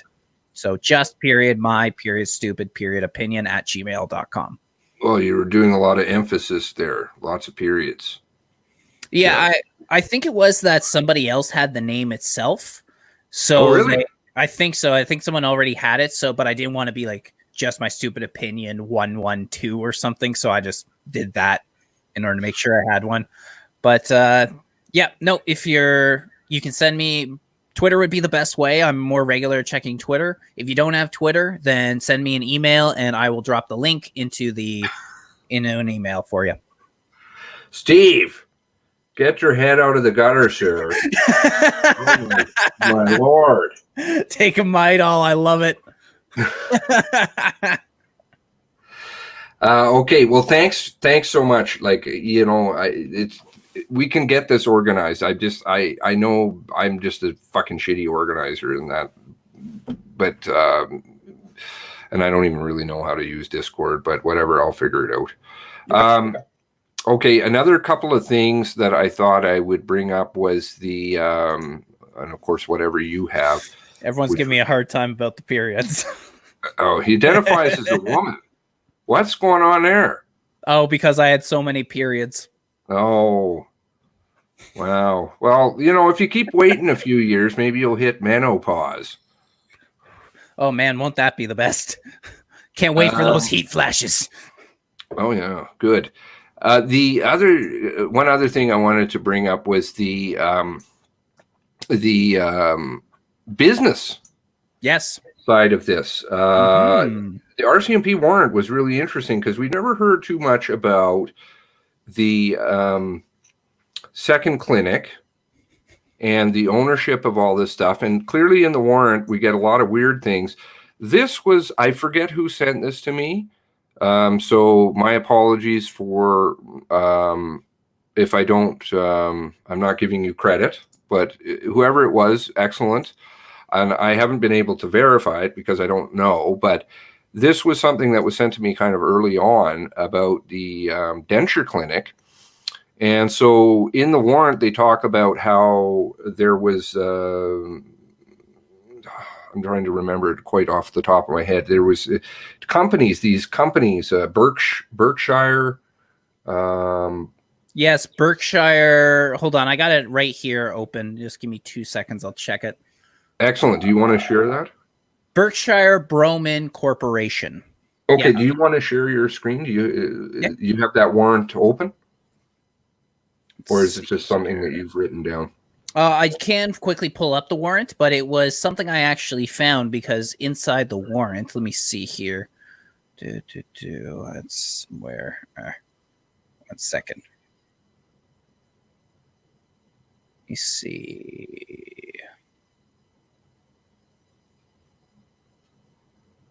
Where was it? Yeah, it was right here. It was 19.1. Nova Scotia license plate GMK 905 is registered to Berkshire Broman Corporation of 193 Portland Street, Dartmouth, Nova Scotia, and attached to a white 2013 Ford Taurus. Nova Scotia Joint Stocks has Berkshire Broman Corporation in its database with the following information, and it's just giving, non-registered companies from New Brunswick, and it names specifically it's one of Wortman's properties, 193 Portland Street in Dartmouth. Right. Mm-hmm. And the other thing interesting I found about it was that it said there are no people listed on file. So I kind of went searching, and there was this here in Nova Scotia companies, and I couldn't really find that much more information than this. There were a couple other websites making reference to the company, like sporadically, but they didn't really give much information on it. Not even really what the business is about. So this is anyway something I came across. But yeah, it was the fact that this seemed to be, he had company cars registered to this company, and yet there seems to be no information regarding it. And what do they have on here? Okay, that was the website. Same property. Yeah, actually, to be more specific, the street address, 193 Portland Street, is one of his Atlantic denture clinics. The denture clinic, yeah, which is very strange that the company has no registered directors, secretaries, anything, and in titles and such as that, in corporations, I've never seen that before. You have to have somebody. You can even have sadly, you can see that, in certain things like Bell Island, Trudeau and Aga Khan's island, right? Mhm. That's registered to a shell company, which is has directors listed as the directors are shell companies also. So, I've seen that before, but I've never seen where you have a lack of anybody registered to it at all. I mean, who are they supposed to mail stuff to? And that kind of thing. And I think they even said, they said on here, I can't remember which cop they're making reference to. Whatever cop was looking into this, they ended up saying right at the bottom, they said on April 22nd, 2020, I dialed the phone number, and the call went to the voicemail with a female voice who said that it was March 19th, and that the office is closed due to coronavirus until April 15th when they would reassess. But as far as I can tell, like when I look at this and I see that there's this company where he's got more than one car license to it. He's got the Ford Taurus. He's 2 Ford Tauruses. Mm-hmm. 3. I thought this was one of the companies he had his truck licensed to or registered to, but there's nobody there. They don't seem to do much business. Even if you look up Berkshire, you're more likely to find about that Warren Buffett company. So when I see this, Berkshire, yeah, Hathaway. That's at Hathaway. So when I see this, and I'm seeing a company that is registered to the location of another company that Wortman owned, there doesn't seem to be anybody that works there. It's unclear what they're doing. My immediate reaction to that is money laundering. Yes. I mean, the money thing here, I think it can go two different ways, basically. Is it something that the police are involved in, or is it something that the police are aware of and just kind of turn the other way? I think it can be either one. And the man, this informant, speaks of following the money, basically, and saying that there's going to be something that'll blow the roof off of this. I think that's still Stevenson, but it could be this other stuff too, because I mean it's very odd. So there are people.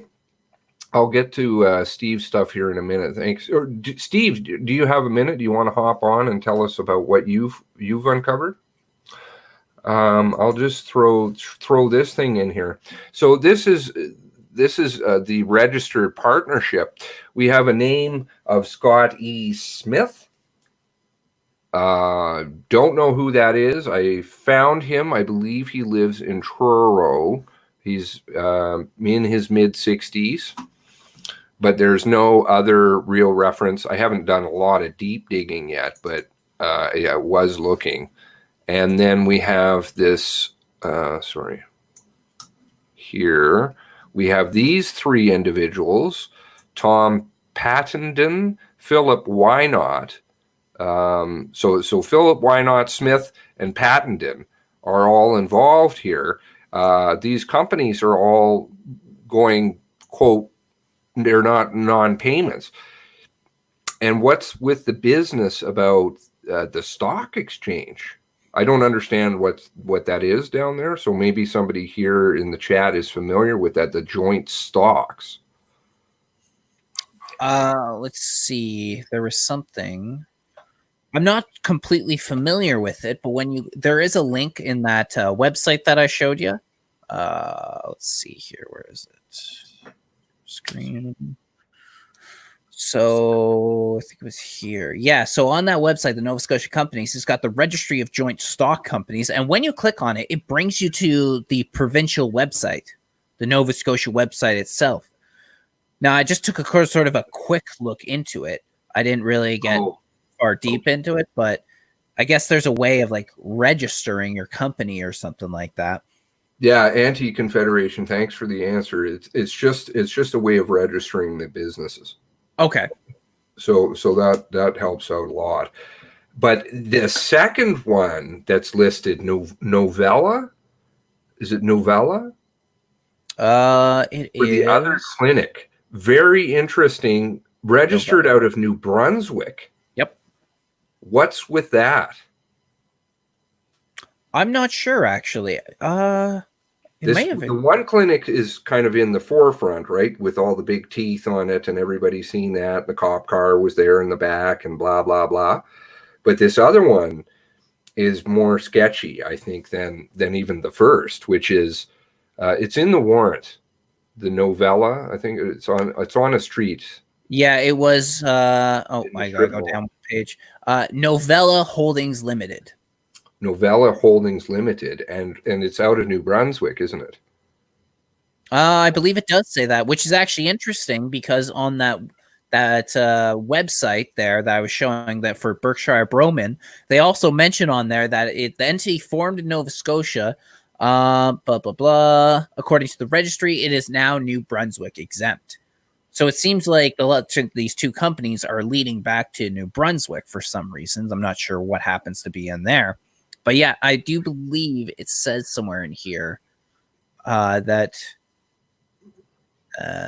Novella is out of New Brunswick. Give me a second. I'm sure I can find it.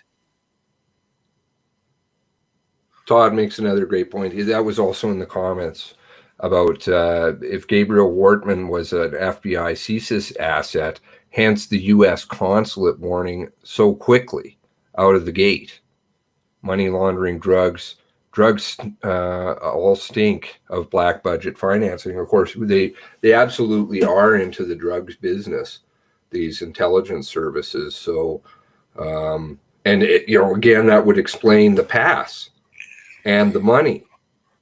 It might explain the weapons coming from the U.S. too, because the other thing about that is that I'm unclear of when it comes to U.S. law.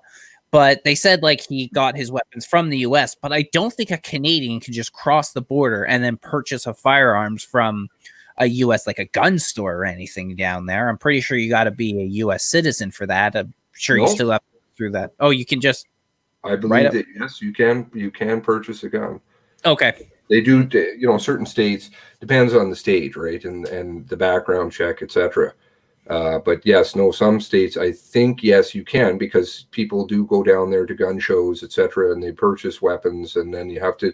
I know that when I did my PAL stuff from the test, they talk about that. It turns out to be usually a lot more expensive to do something like that because you have to pay a whole bunch of duties and nonsense. But you can. But the guns component is a really key one because that is just spooky that they're not giving out the autopsies. And yes. I think that's because the bullets that are in these people, or were in them, because they're all now gone, sadly. Somebody should have hit them with the Tara did. I said, title an email to these fucking yahoos, writ of habeas corpus. And so she did. She actually wrote I think it was the funeral home, and she put in the memo part of the line. She put habeas corpus and she sent it off. Bang! She got fucking phone calls back right away. I bet she did. She didn't get, sadly, she did not get the autopsy before that was all done, because if somebody had put a hold on that body and stuck it in the court systems, then they'll spit it out, but you don't have leverage over them now. So might be able, I'm not sure, but we might be able to file a Freedom of Information Act when it comes to getting our hands on the documents for these autopsies. Well, this man says the access to information. Now, I've never filed access to information requests. I've always been curious about them. I definitely look at them and things like that. And I've seen some funny games going on over there, specifically with the Quebec Mosque one. I know I was looking into that and they just kind of disappeared. There were 3 filed and now they're no longer even on record.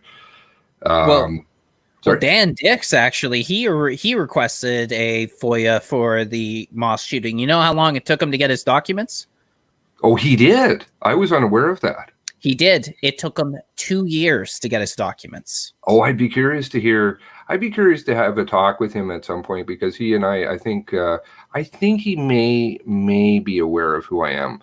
but just because of the Quebec stuff. But I'd be curious to see which request he filed, because there was it looked like two people, and clearly one of them knew something. There was something that happened there, and I've always wanted to know. Something happened at that mosque January 1st, and the intelligence services were involved in it. And there was 29 pages, and they only partly released them. Now, what the fuck happened there on the 1st when the shooting was on the 29th? Where it involved Seamus. I don't know. But anyway, that's kind of off topic. Ian also asked a little while ago. I didn't get a chance to answer it, but as far as I know, he ended up asking, was Wortman's body ever identified by a family member or friend, or was it government officials? As far as I know, it was never identified by family or friends, even though he does have a father. I think I never heard about his father actually going to identify the body at all. He said something about that, about the interview. With Frank's?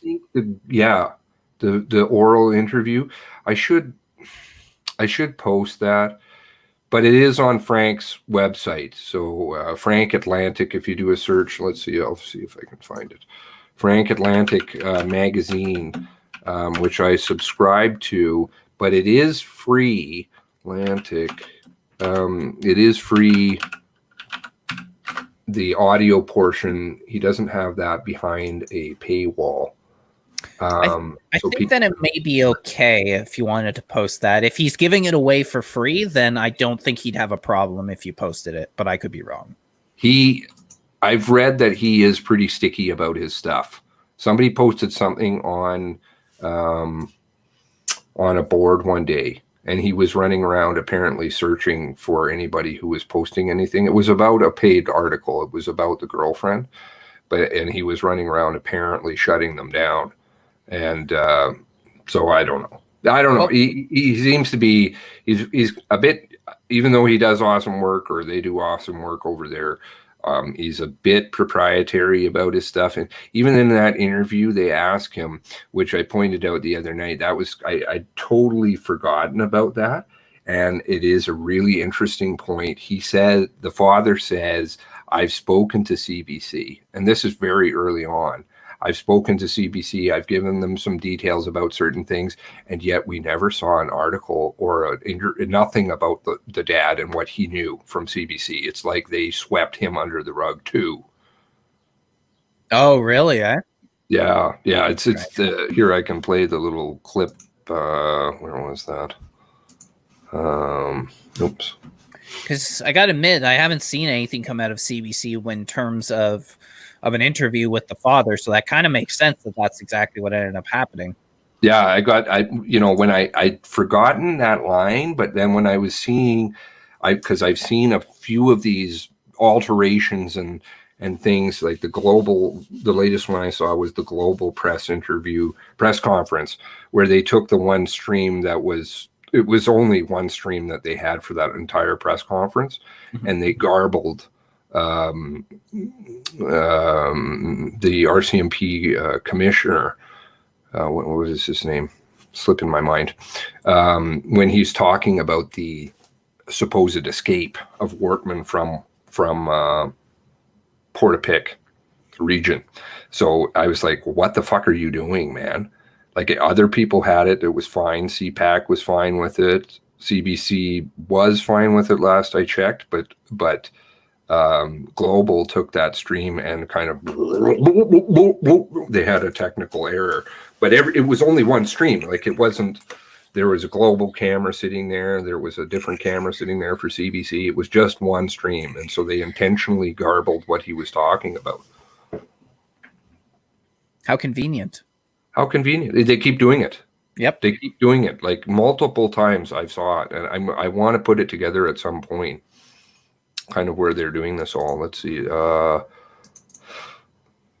why I wanted to talk to you. You know what? I mentioned the CBC this morning. I told the guy, I called him a while ago, like 3 or 4 days ago. 3 days ago or 2 days ago. Did he call you back? Well, the deal was, I said, I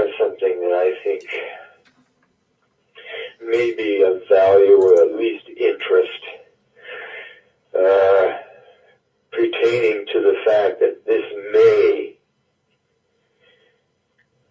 whole horribleness it was an opportunity maybe to have this not happen. And they must have been wondering, what does he think this, what the heck could he possibly say? I want to get this information out, but it's no good to me if CBC has it. You know what I mean? Well, It's no good to me if CBC has it. So he kind of wants to be the first on the scene with his kind of stuff. Mm-hmm. But that's fucking freaky, man, that the dad was contacted CBC first before he contacted Frank.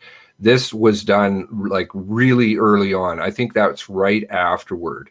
So he contacted CBC. He had a conversation with CBC. He talked about I'm sure he talked about the guns and how he'd been beaten up and all this other shit, right? And CBC didn't run one article on it.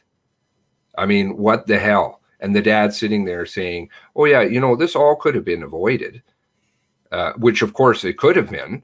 And that's where we're at now. It's not a question though in my head at all that this could have been avoided and that RCMP were just, we didn't know what was going on. They knew exactly what was going on with Mr. Wortman the whole time for decades. We're talking about decades. And they did nothing. They just turned a blind eye. So why is that? Is that because he's working for them?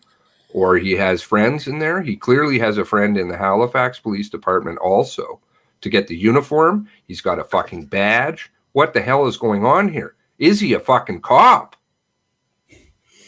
It's the question. I mean, I don't think he's a cop because I figure we would have heard something like somebody having an interaction with him and would have said like, hey, like this guy, like he stopped me one time, blah, blah, blah, blah, blah. I don't think he was a cop, but this idea of him being an informant makes a lot more sense. I mean, I wouldn't say that many informants have access to like police vehicles and police uniforms, but if he's in deep with the RCMP, then that becomes a real possibility, I think. But yeah, no, it's unclear. What's this that Brock is? Howdy, Brock. He just seems to be new. Doc, always great people, new people, or at least new to chat that I haven't seen before. But of course, I'm totally oblivious half the time. Hi, I'm Brock from Nova Scotia and live in the area. Think it's great what you're doing. Corey had some of the same things. He had a scanner and posted where cops were and what they were up to. I don't know who Corey is. Corey Ellison, I believe he's referring to. Oh. Is that what you're referring to, Brock?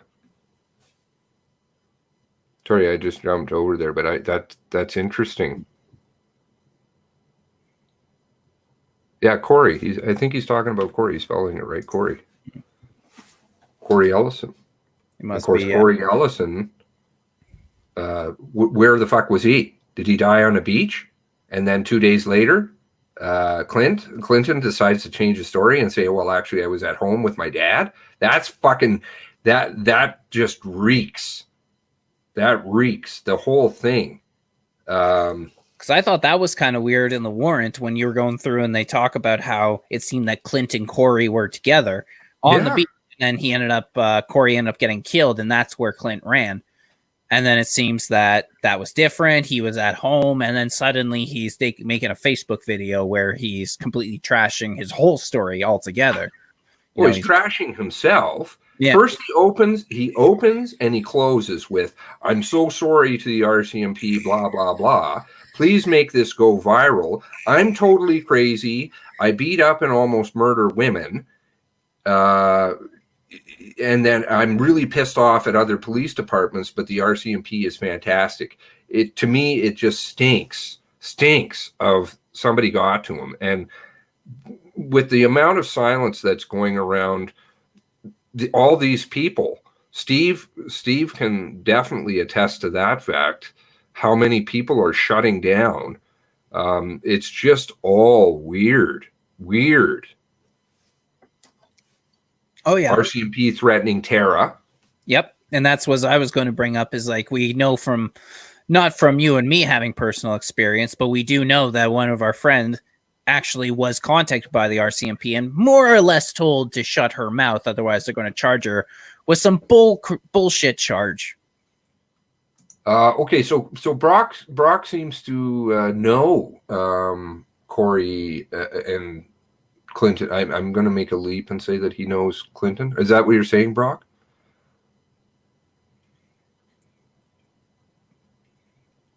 That you know the brothers, or knew? I guess one of them is past tense, sadly. Yeah, because kind of what we were making reference to is just how the story that Clinton told to the news was different from what they said in the warrant, and then now he's just completely shutting down with this whole situation. His Facebook's gone. He did make a Facebook post, video at least, which I downloaded, in which he pretty much just went back to say the RCMP did great. I'm crazy, and basically stop asking questions. From at least nobody that's crazy does that. I've met some people who have mental problems. Nobody brags about it or says, please make it go viral. I want the world to know that I almost murder women, and I'm a total loon. Nobody says that. Well, the thing that doesn't make sense for me when we're talking about what Clinton did is that the stories he ended up telling were completely unnecessary for what the video was about. It was he ended up it seemed like he was going to talk about the RCMP, and then he proceeds to just instead trash himself in the whole thing. Like, even if he wanted to correct the record, it seemed like he was trying to discredit himself with what was going on. And this is within a 2-day period, I believe, because the interview took place either on the 19th or the 20th.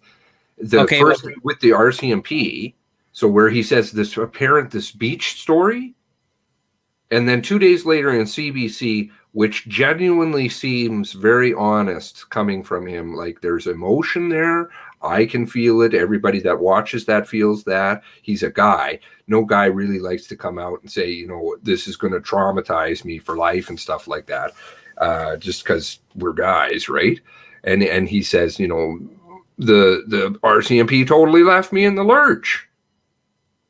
And then he's going to come along and change it again. I think this is bunk. Maybe, Brock, do you have Twitter? Maybe we can get him on. And that's just what I was thinking now. Maybe he, if he doesn't mind, if he comes on and shares his story. Because we're having such a difficult time finding anybody who will speak about anything, which is really sad. Frankly, the only way we're going to clean this up with the RCMP is to start being courageous and talk. Well, people want you on, Brock. We'd love to have a conversation with you, see what you know. No, just YouTube? I'm not following. Oh, no Twitter, just YouTube. Oh, just YouTube. Okay. I don't know. Is there some way to send him? Do you have some way I can send you, do you have a bunk email address that you don't care about? I'll send you an invite. Some way that I can contact you. I mean, if you want, I'll give you my phone number. I don't particularly want to give my phone number over the air, or whatever you want to call it. I wouldn't recommend it. No, I think I'll get people send him. Can you send private messages in YouTube? That's beyond me. I didn't know you could do that. If you can. I know you used to be able to, but I think they took that away. It wasn't very popular. Let's see here. And if you don't feel comfortable, I totally understand too. Yeah, I think I don't think you can do private messages anymore on YouTube. I know like a year or two ago you could, but I think they took that away. Just nobody was using it. People use Twitter and Facebook to send each other messages, not YouTube. So, and order some bat soup. Why do I want bat? Oh, more coronavirus. Yummy. Hey, bat is good. I've eaten bat. Give him my junk email. Okay. Well, what the junk email? Not much more than you just knew Corey, but cops fucked up. Do I have Facebook? Yes, I have Facebook. Faceberg. I have Faceberg. It has a guy with the Torah scroll. What is it called again? I don't even know what my fucking Faceberg is called. Something ridiculous.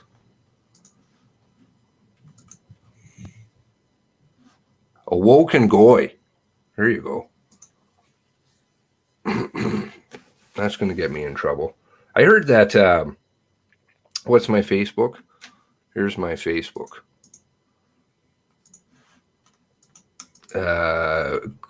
Critical Thinker got absolutely smashed by Facebook because his name, Critical Thinker. And they're like, well, that's not a real person. So you can't have that Facebook page until you verify, you give us your phone number and shit. Fuck off, man. These people with the give the phone number out.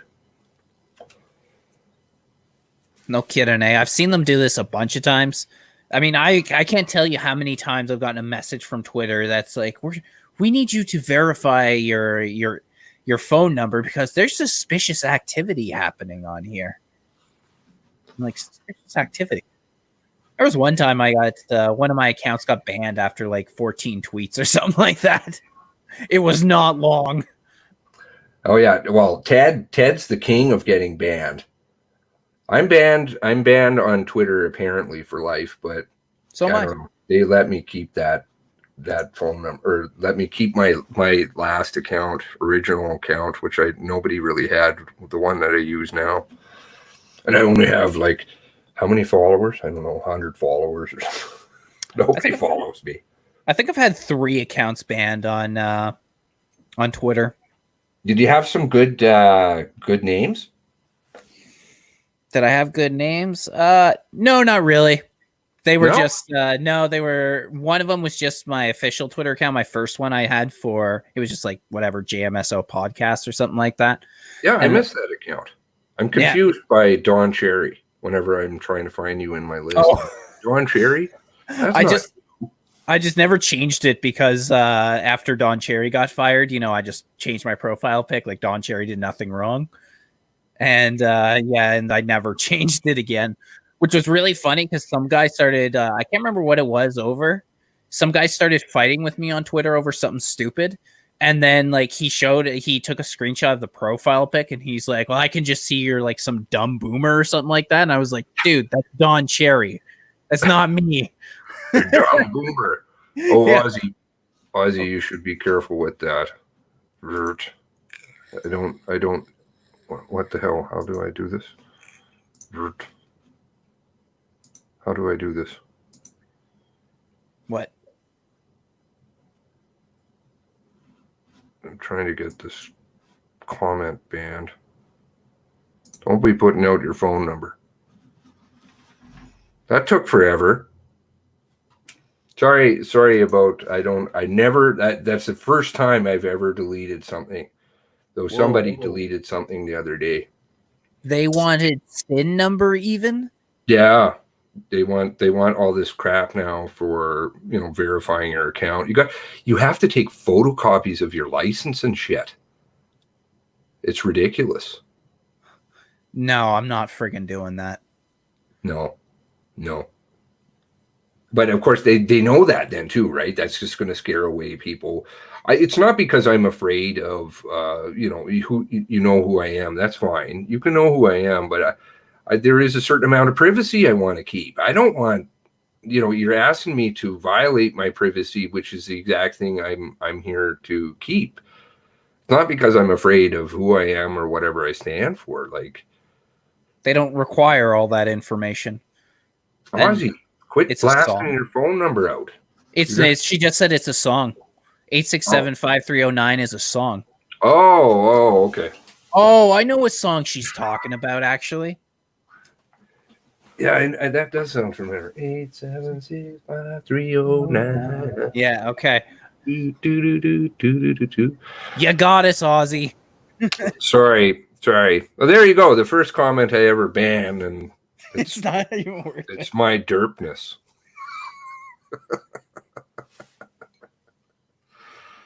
I think we may have scared that fellow away. I haven't seen him. Scare him away? He could have just said no. Oops. I didn't mean to scare him away. He was a cop. I would have liked to hear what he had to say. You know, Yeah. even in chat. Hey Faye, what's up? He's here. Oh, okay. So you're doing the @ symbol. Let me just. I have to go to the bathroom, so I know that's really foul. Sorry about having to tell everybody, but let's see. I'm going to put that that RCMP conference on. Okay. With the RCMP. Let's see. Where was it? Because it's good. I think people like it. It's a few minutes, but I like how this guy really kind of puts him on the spot. Switch account. Okay, this is the one I want. And everybody can go and grab a coffee. I'll be doing that. Coffee's always good. I swear to God, I live on coffee. I barely drink actual like water. It's usually I get my water through coffee. Yeah, no, I don't drink water. And when I say that, I'm not kidding. I really don't. I don't drink anything but coffee and cigarettes. That's what I fucking live off. My grandmother was the same way. Okay, let's see here. Unmute this. Okay. For your watching pleasure whilst bathroom is on. Yeah, of course, everybody wanted to know that, right? Coffee and weed. I don't smoke weed anymore. If you decide not to lay charges in this case. The investigation is being, our first priority is share that with the family. And as much publicized, the review of our investigation by the Alberta Serious Incident Response Team was also important to have the family meet with them and go over that. The investigation is complete. It's a tragic circumstances for the family. There's no, I guess the overall completeness of the investigation was the examination of that review.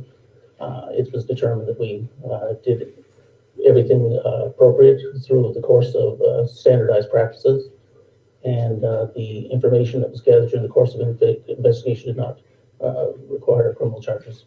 What more details of what actually happened? We've been told basically a shot was fired in the house when the RNC went to the house, but what more details of what actually happened?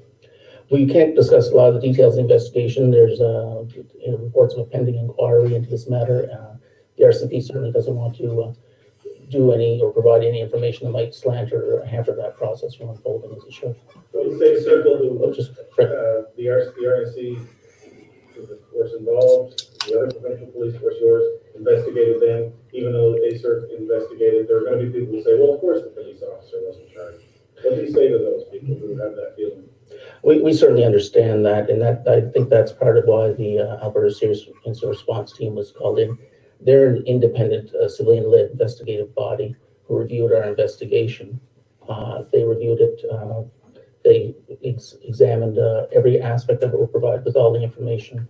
Their conclusions were that it was done with no bias, no tunnel vision, no lack of objectivity, and it was thorough and complete, following the best standards and practices of major case management. Will anything change as a result of this? Because one of the criticisms is that a police officer went there alone, and there was another person, there were no other witnesses, had two officers gone. Somebody else may have been able to say more about what happened.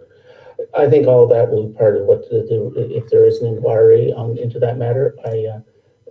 To speculate on what will happen in the future, I can't comment on that. But will the ACER report be released? Will the ACER report be released? No, the ACER report is part of our investigation. It falls into that.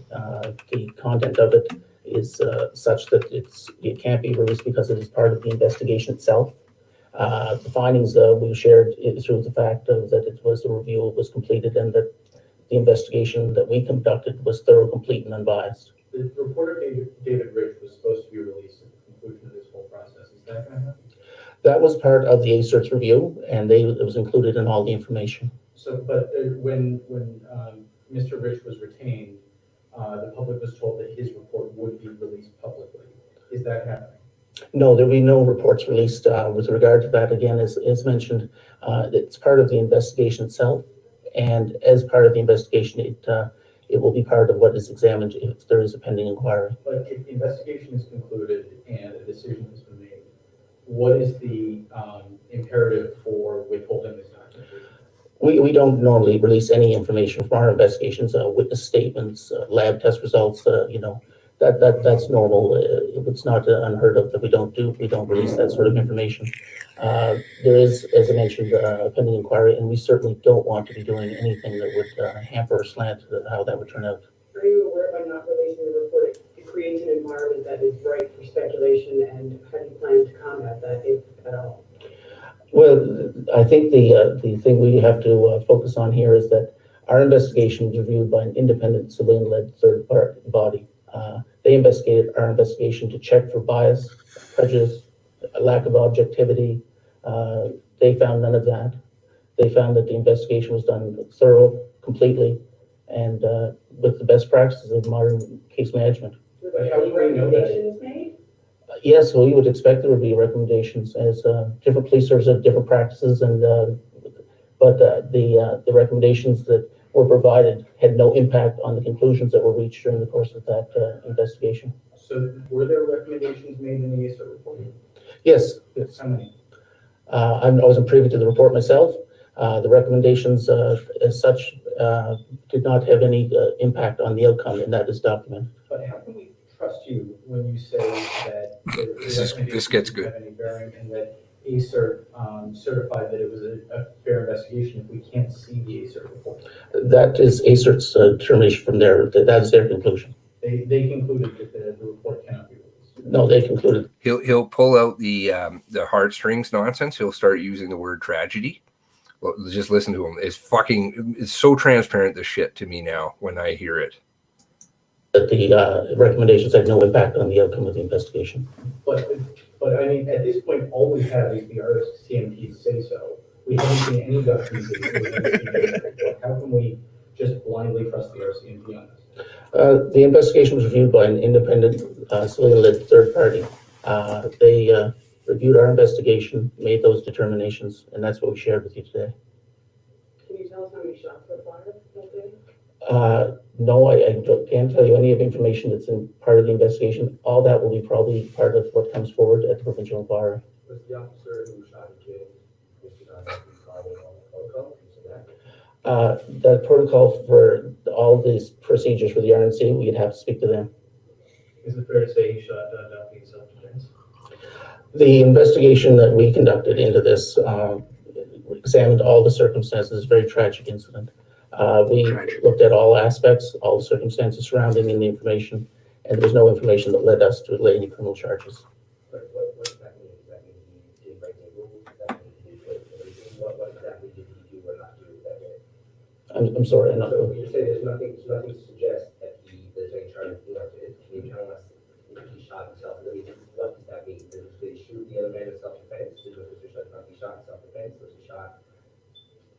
yes, that's we're saying basically that the investigation concluded that as much force was used as was necessary, and there was no information around the circumstances in the investigation itself that would lead us to lay any criminal charges.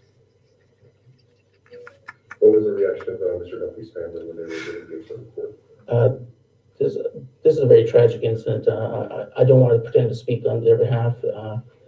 We met with them this morning. We arranged for ACERT to come and meet with them to go over the report with them, and I don't want to, speak on their behalf. That would not be appropriate. Okay, but the family has seen the report. We're not going to talk about what we told the family because the family's pissed, man. They're fucking mad. You guys fucked up. Like, it's just so hilarious to listen to these people speak. It's like awful. They don't say anything. They don't answer anything. They can't even answer an investigation into themselves about an investigation that they do on somebody else. Like, it's crazy. They weren't going to show the investigation. Yeah, there's recommendations. That means that they fucked up, which they did. And they were going to just tell you it's fine. Believe us. We arranged for the family to meet with ACERT, and they went over their findings with them. When did they go over this? What morning? This was arranged for this morning. This morning. So, but really, I mean, at this point, all the public has. I like this guy. telling us that everything was above board.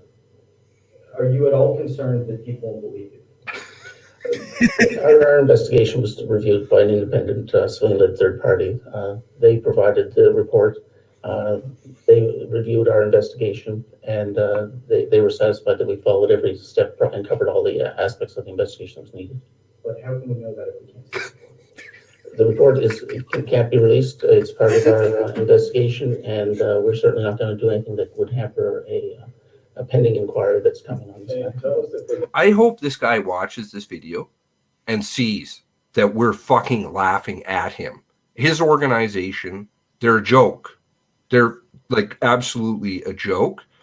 But the sad part of that is their criminal behavior isn't a joke, and it costs people's lives. That's not a joke. I got the feeling that this entire time, like these reporters are hammering him with these questions, like how can we trust you and stuff. And all I'm picturing is that bird meme. It's just like, listen here, you little shit. That's probably what's going through his mind the entire time. Oh yeah, totally. You know it, and he doesn't want to really talk to the guy that's on the right hand side of the room, like the Frank guy in the first, with leather. He doesn't. They just absolutely don't want to talk to him, and he keeps saying like, "Well, how are we supposed to believe you?" Of course, normal. Let's see the fucking report. Show it to us. A report about you and your investigation. To which the inquiry said, maybe I'll play that video too. The inquiry where the fucking RCMP guy, he's sitting up there and he's like, his fucking lying is so bad. But he sits there and he's quite straight-faced about it. He's just like, oh, yeah. And then the lawyer who's asking him questions is like, yeah, but you know what you're saying is that what you did was wrong, right? And he's like, oh, well, you could see it that way, maybe, possibly. Any recommendations to the RNC that the RNC should implement prior to an inquiry? For instance, sending 2 officers to somebody's house rather than 1? Well, the role of the ACERT report was to review our investigation itself, and it was not a review of the procedures or practices of another police service. Okay, so ACERT had nothing to say about the way the RNC handled it. It was only about how you investigated his investigation. And how we conducted the investigation is a very tragic incident. That's correct. Tragic incident. There you go. Our investigation was into the sudden death of Mr. Dunphy, and again, to get into the details of any part of our investigation would not be appropriate. Did the RCMP investigation look into whether the visit was warranted? All of the aspects of the investigation and details surrounding it will be part of what the public inquiry, if there is one held, and there is one apparently pending according to what you hear from the proposal. So we're not going to make any comments about the details of our investigation. I'm not really asking the details, I'm asking the scope. Were you looking at the shooting itself, or what led up to the shooting, and whether that was? Were you looking at a decision to go there? Our investigation covered all the circumstances leading into that situation. I mean, that's just, it's so bad. So bad, And it's just the fact that no matter what, how he's getting caught in all these problems, all these lies, he still sticks to this story. It clearly had a bunch of holes in it, and it was being popped one after another, and yet he still stuck with it right to the very end. And what did he say? He really said nothing. There was a report done on us, but in our investigation, and there were some recommendations, but we're not going to tell you what they are. We're not going to tell you anything because there's an inquiry coming up. Like, this is the level of retard that we're dealing with. And I'm sorry if that offends some RCMP officers or good police officers out there. But frankly, I wouldn't want to be associated with retards. I really wouldn't. Clean it up. Get it together over there. The ones who are remaining silent are equally complicit. They're right. I swear, I used to call those people the drivers of the white bus, because you're beyond, you're next level. If you're going to drive, you can't blame those people because they have a problem. See, I'm just trying to picture what these recommendations are, like all these cops sitting in a room or something. It's like, all right, recommendation number 1, don't shoot people in the head. Don't for tweets. Shoot people in the... How do you spell head? For tweets. Yeah. For tweets. The guy is sitting there on Easter Sunday and he gets his head blown off. Plus he's shot in the body 3 times for a tweet. That wasn't threatening, or there was nothing wrong with it. And I think just like from the way that they've handled political dissidents in the past, I mean, this is extreme, but in Canada, they've proven that they handle the people who question the government with a heavy hand. I mean, you can even look what happened. Was it like 2 summers ago over in Quebec when Trudeau was talking to the public, and that one old woman was like trying to question him about the illegal immigrants crossing the border. And what happened? The RCMP came out of nowhere and were like twisting her arm and like escorting her out of the crowd, quote unquote. I mean, all she did was ask the guy some questions. He got in her face, and then, she got manhandled by the police. And this happens over and over again. And it doesn't really matter what government it is. It doesn't matter whether it's liberals or whether it's conservatives. If you're really going to try and question their narrative and try and hold them accountable, then the cops are right there to make sure that you pay the price for asking those questions. Yeah. And they're thugs. They're literally thugs. Oh, yeah. And it's all about them and what their power. Because this is all about power. That's why they will redact such as things that have nothing to do with anything. I don't care how much you have to justify, saying, oh, there's an investigation pending, or there's an inquiry pending, or we're going to blow somebody's identity. Frankly, telling me how many times Morrison was shot, how many times, just the number of times he was shot, doesn't jeopardize anything. No, it's a load of crap. And I mean, even if you continue down that warrant, and I know you definitely saw it, but actually it's a little higher up in the warrants, but they black out so much in the information when it comes to the victims. Yep. That's what they blacked out their names. They blacked out their names. I just caught this one last night. They blacked out their names in the first part, deceased. It would say blacked out, deceased. And then they have a page of all of their names. Yep. Huh? Yep. You do say what it is, but before you're blacking out stuff, because it's just about confusing people, and that's what it's about. It's supposed to be, you're not supposed to know anything. Don't ask any questions. Don't impede upon our power in any way, shape, or form. Unbelievable, these people. And they need to be put in check. And I mean, we were talking the other night, and I know this is sort of your talking point, but I think it's important to bring up, is how the police aren't even really supposed to redact a document like that. The whole was that, like, as you were explaining, back in the day, there used to be a time where the police had to fight in order to get information redacted. Now it's a complete 180 where the citizens need to fight to get information redacted from the government. Yeah. Yeah, and that article from the Examiner points that out exactly. I was saying the other night, like you can't do that. It is public realm material. Once anything's entered into the court system, whether you're getting a divorce, you're buying a house, anything that's in the court system is public realm, and that means because we pay for it, that's our court system. Mm-hmm. So that's why the laws are developed that way, that we can witness anything that's going on. And not with these people, not with these fucking thugs. And they're thugs. And the ones who are good really need to say, I want these people out. And because there's a lot more of them than there are the shit. So get the shit out. Even if the shit is at the top, just simply say, I'm not working for you guys anymore, whatever it takes. We're forming a group of, I don't know, concerned RCMP officers who are trying to protect the red surge. Form a club. And the thing is, too, even when we're this whole point about the good cops is there are good cops out there, but even a lot of the ones that we perceive to be good cops, how many of them have stopped when they begin an order and think to themselves, does this go against the Charter of Rights and Freedoms? Because that's what you're supposed to be upholding.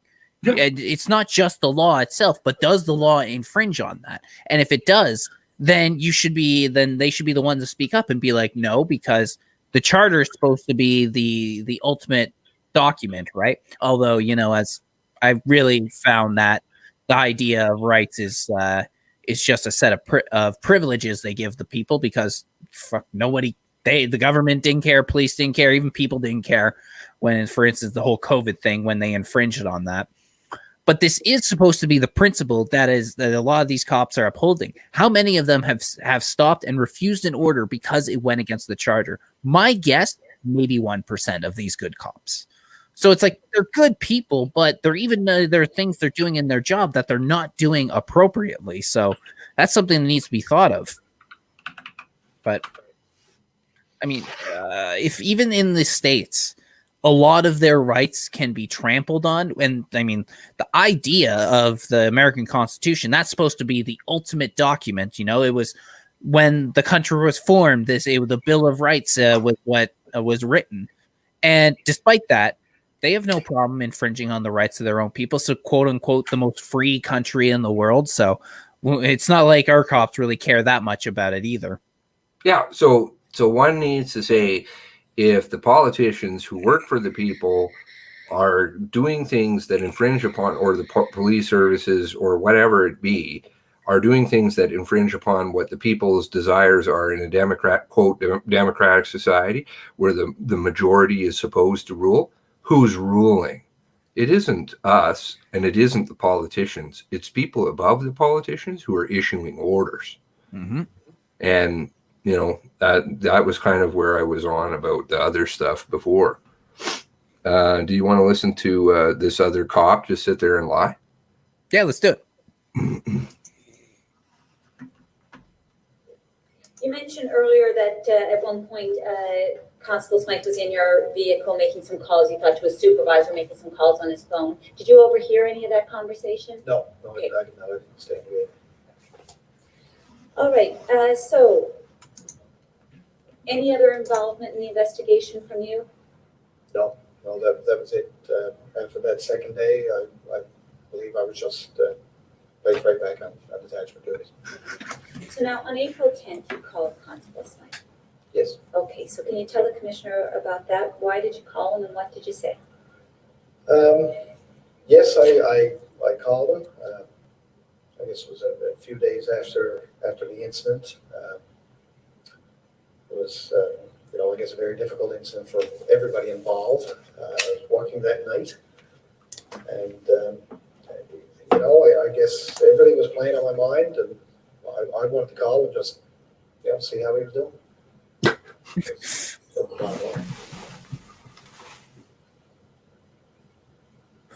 He had an email that he had written to the RNC, his fellow RNC members, and also he forwarded a note to a couple of RCMP members. You were not one of those members who was forwarded that email, were you? No.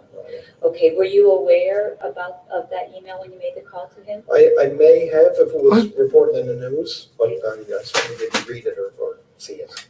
Okay, so it had been leaked to the media that day. So, okay, so you may have had some knowledge of that before you called him? Yes, possibly, yes. Maybe. And were you working when you called him? Yes. Okay, and how did you get his number to call him? It must have been on the file. Okay, so you would have looked at the file, got his number, and gave him the number. Well, that's violation right there. And so you wanted to see how it was playing on your mind, you said. So tell me, what did you exactly say to him, and what did he say? It was a very brief conversation. I spoke to him, and remember that I did say to him, I said, I'm not calling as an investigator, I'm not calling as a police officer. I said, I just want to know how you're doing. Because the cops are constantly calling me, asking me, how am I doing today? See how he was doing. And he said, it was difficult for him and his family. I believe he mentioned that they were looking at taking a trip just to get away from everything, and it was just, it was just a general kind of a caring conversation. And that's it. This is the investigative. This is just so that people, maybe don't know what this is exactly. This is a member of the investigating force contacting the member of the RNC who killed the man about the tweet, and he's contacting him. He says, "Oh yeah, I'm just contacting him to see how he's doing. He's going to go on vacation. I just care." No, I wasn't made aware of, other than our initial file, but I wasn't privy to anything like that. Did you know did you understand that initial file to be an investigation? Yes. Okay. Did you understand it to be a homicide investigation? I wasn't made aware of what the exact type of investigation it was, no.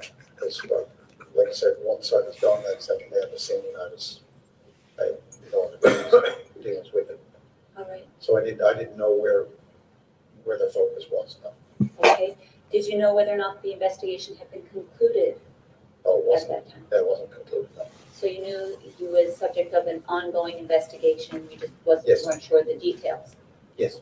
Okay, and did you check with anyone about what kind of investigation was before you made the call? No, I made it all of my. Was that an appropriate call for you to make? Looking back at it now, it was mentioned by my supervisors. Maybe it wasn't, but I guess at the time, maybe knowing what everybody had gone through, I guess it might have been just as much for me as for him. As it was a very difficult situation for everybody, and I guess I just wanted him to know that somebody cared. If that makes any sense. Sure. So you were empathizing. Is that a fair way to put it? And would that, and were you empathizing with him as a fellow police officer? I mean, was that part of why? Just as a human being, and not so much as a police officer, but I can only imagine. I can see what everybody has gone through that day, be it Constable Smythe or Megan and Billy or ourselves. This was a very, very difficult situation. And, I guess it was a bit comforting, just to know that somebody cared. Somebody cared. And then, like I said, that's all it was. There was no discussion of anything. It's just, are you doing okay? Had Constable Smythe not been a police officer, if he had been an ordinary civilian who is the subject of an investigation by the RCMP involving a shooting that he had committed, do you think you would have made that call? Probably not. No. So you made that call to him because he was a police officer? Yes. You know what? Let's call spade a spade. Yes. And finally, now that you look at it in hindsight, do you consider that raises a bit of a concern for impartiality or a lack of independence to have a member of the investigating force to call up the subject of the investigation? Yes. To see how he's doing. Yes, in hindsight, I probably shouldn't have called. Probably. But, I guess my feelings or my emotions while I took over. But in hindsight, maybe I shouldn't have called. Every time you say that, Corporal, keep saying that I probably shouldn't have called. Maybe I shouldn't have called. Would you go so far to just say point blank, I should not have made that call? No, wait, looking back, no, I wouldn't have called.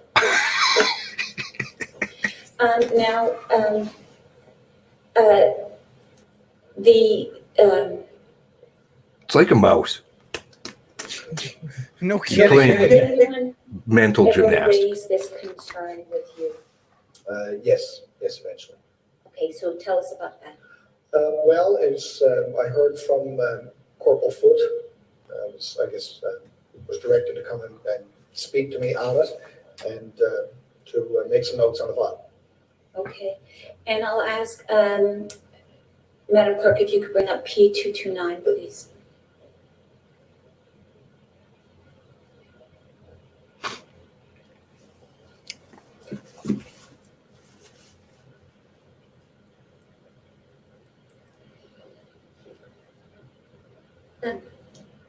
So here we have the supplementary occurrence report. So this is one that you made. It says report time. On April 10th. Yes. Okay. So that's would have been why I made the call. Okay, that's when you made the call. Correct. And you entered it then on May 4th. A month Is that later. right? Okay, so Christ. and you made these notes here and entered these notes at the request of one of your superior officers? Yes, that's right. Okay, and so did your superior officer, what was the discussion, your superior officer? I thought you said it was Corporal Foote who? Yes, well, I guess Corporal Foote was the corporal in charge of the investigation section. He was speaking to Staff Tiller. And I was told, you should go make some notes on that phone call. Okay, did they raise it with you, did they say, you shouldn't make this call? Did they raise any concern with you about you having made the call, or did you just say, gee, you made the call, you should make some notes about the call? That's what I recall. I don't recall being reprimanded for it, or I really don't recall that. The big thing was to go make some notes on it. Okay, so you don't recall anyone telling you it was inappropriate? No. Okay, Sure. that it shouldn't have been done, you don't recall that? No, I don't recall Okay, I'm just gonna bring up an email, I know you weren't on the email, but just Yes. Dropped on his head. 231, please. Play dumb. That's the way to get through things. Just, I don't remember. Can you make that a little bit larger, please? She's too nice. I would have absolutely spanked All him. right, so this is an email. You'd be screaming at him. April 14. Got it, Jimmy. It's on April 14th. I'm a nice I understand guy. you didn't make those notes then until May 4th. Right. So this is on April 14th. It says it's from Kent Osmond, who we're going to hear from, but I understand he was the team commander of the investigation. Correct. He's with MCU. To Staff Sergeant Rod Tiller. Hi, Rod. I know you've already spoken with Corporal O'Keefe about his disclosing information to the family. However, I was informed this morning that Trevor also reached out to Sergeant Smythe regarding following the shooting to see how he was doing. I don't know on what day that contact occurred. So I'm going to stop right there, Corporal O'Keefe, and just ask you, do you recall having been spoken to about your disclosing information to the family? I don't recall that. I don't recall that conversation. Dropped on my head. Do you recall what the concern was? I mean, had you spoken to the family any other time than that evening on April 5th? No. Okay, so when you made your call to Constable Smythe, you didn't also make a call to Megan Dunphy to see how she was doing? No. Okay. Oh, no. Because I'm a human. Family liaison signed at that time. And it says then, I have directed Corporal Foote to have Corporal O'Keefe draft comprehensive notes on that contact, as it was not previously known to the investigative team and not appropriate. I understand that we are all human beings with feelings, and this was no doubt done with the best of intentions. However, the RNC were completely plugged into the MEAP side of things, and I think that's employee support. Member Employee Assistance Program. Okay. And the optics of a first responder, the file speaking to the person under investigation, should have been a common sense issue and should not have been done. I'm raising this with you to ensure the notes are completed immediately so that you can assess how you wish to deal with this issue as a supervisor. So you're saying that after that you got a message to basically make notes, but you don't recall any reprimand. You don't recall anybody telling you, "Oh, Corporal O'Keefe is No, and if there was, it was a very small conversation. Like I said, I wasn't hauled in, doors closed, and people pointing fingers at me. There was absolutely none of that. So I certainly don't recall. I know you went over when you started your testimony. You went over the training that you had. I know you said you had not previous to this date received any training in related to In the potty? Investigating police use of force incidents. Am I remembering that That's right? right, yeah. Since that date, have you received any training since? No. No follow up. No. Okay. No training, but I've learned a lot. Well, that's good. I just have a few more questions for you, and I may actually finish before the lunch break. I noted that your notes in your logbook and your type notes, I think we reviewed that. You made your notes in your logbook the day of, on April 5th, the ones that we reviewed, and the type, your supplementary occurrence report were made some 5 days later on April 10th. Yes. Okay. And now we know that the Alberta Serious Incident Response Team, otherwise known as ACERT, did a review of the RCMP's investigation and ultimately prepared a report. Were you aware of that? Yes, yes. Okay. And I understand that I'm going to ask Madam Clerk to bring up P232, please.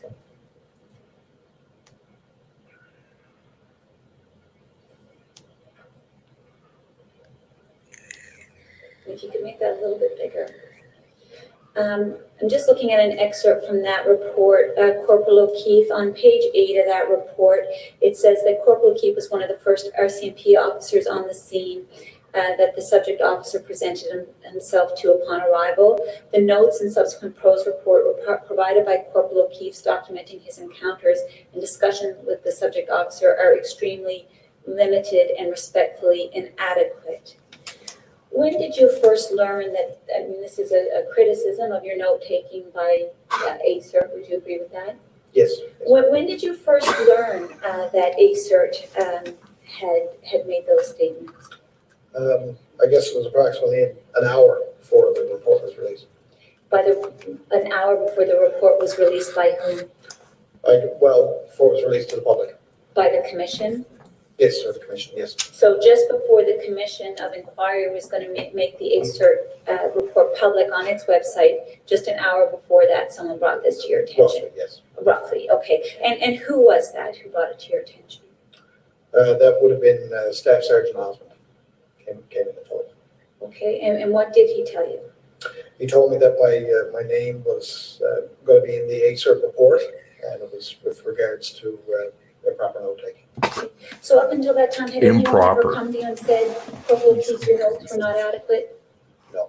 No one had ever raised that concern with you before that? No. Okay.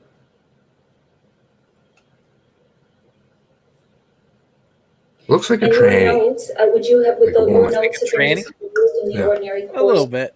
To the lead investigator, would you have submitted your notes into the PROS system? Your notes would have been there for the primary investigator, say, Corporal Mr. Al in the chat, I did not have sexual relations with that officer. Every note that was made would go into the file. Would have been in the system for them to review? Yes. Okay, and the concern wasn't raised. On August 31st, 2016, you were interviewed by a fellow RCMP officer about about April 5th, 2015. Do you recall that? Yes, Constable Fudge. Constable Fudge. And so that happened about 15 months later, after the incident, right? The incident happened on April 5th of 2015. So I'm just going to ask Madam Clerk to please bring up P227.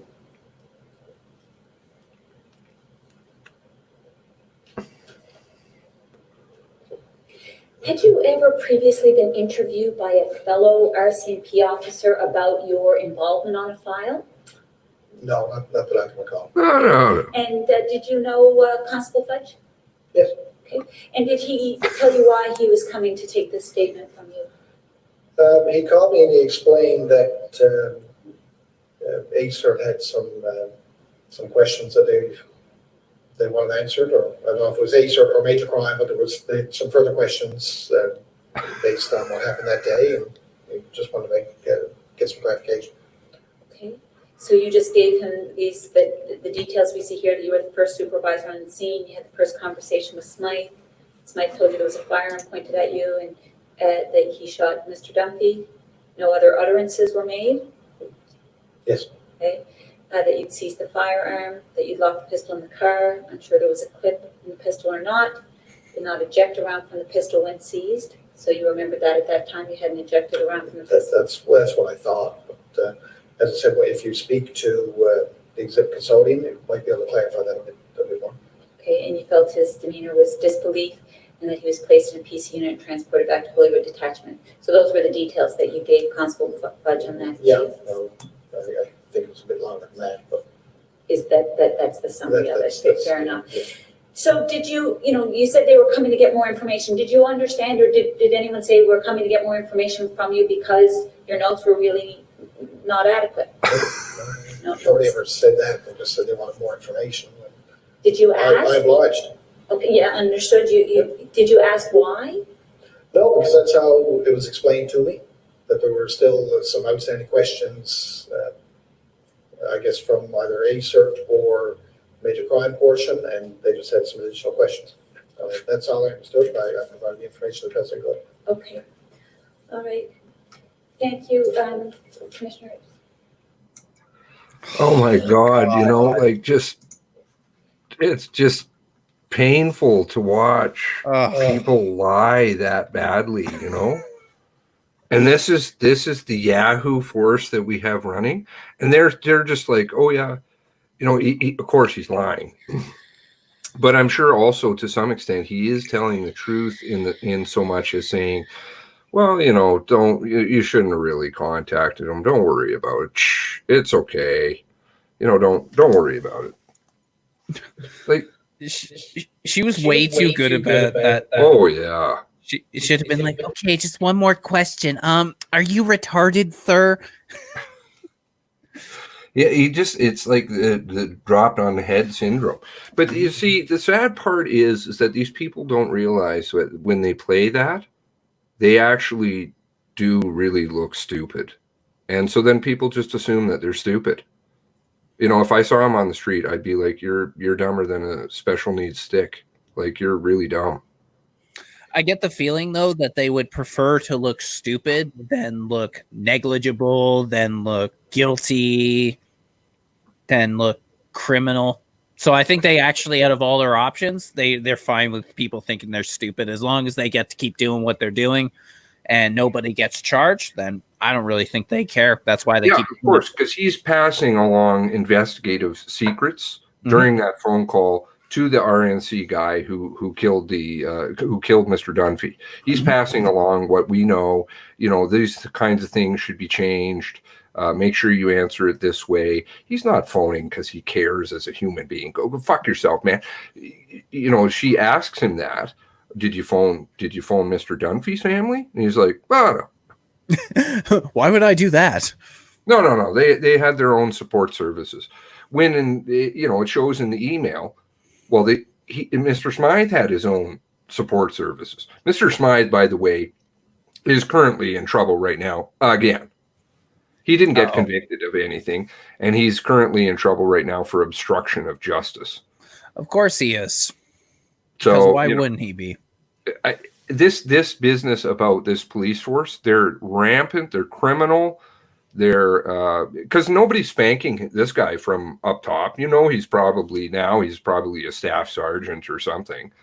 He's in charge of a detachment. Everybody's celebrating him. And I saw another story about an officer that got in trouble for a bunch of assaults, and they do like the Roman Catholic Church with their priests. They just moved him to a different detachment.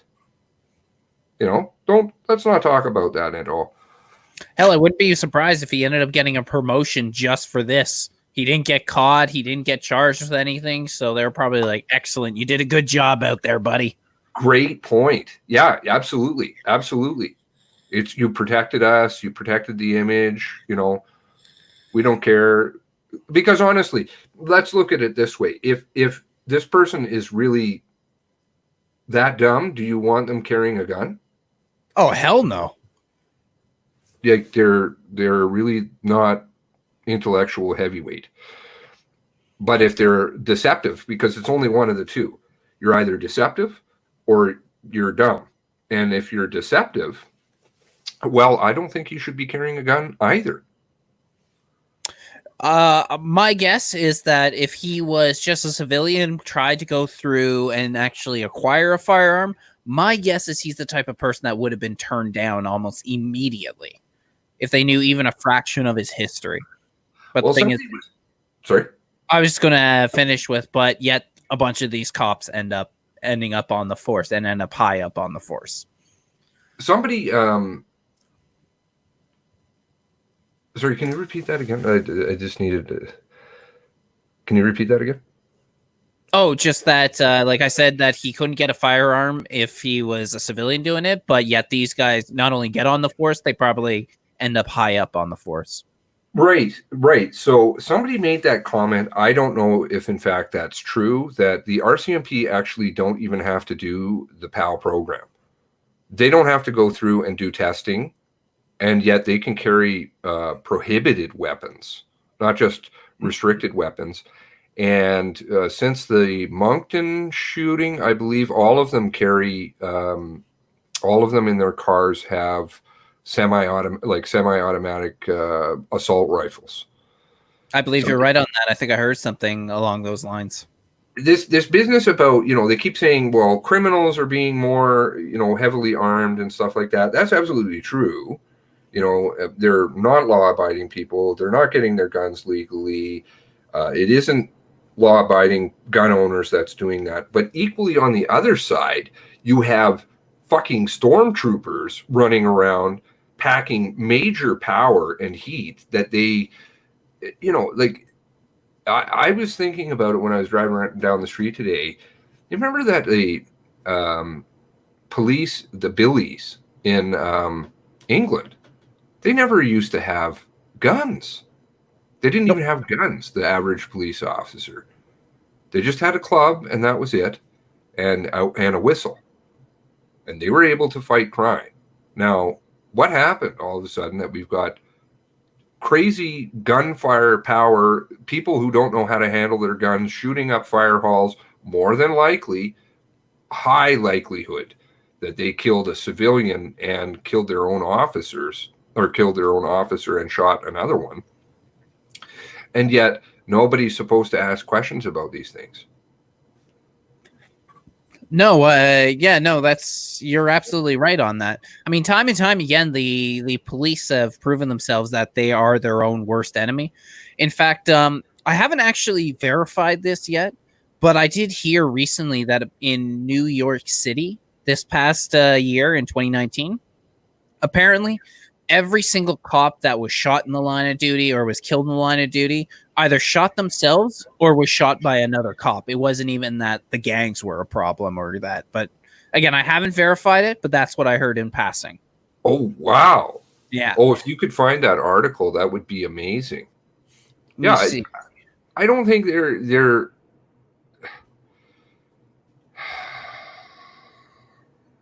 and again, they just become more and more detached from civilians. So it becomes this adversarial thing. But these kinds of actions don't demonstrate power, or the actions of that staff sergeant, or the actions of the RCMP, any person in the RCMP throughout anything to do with the Nova Scotia thing, all of them, bad news brown.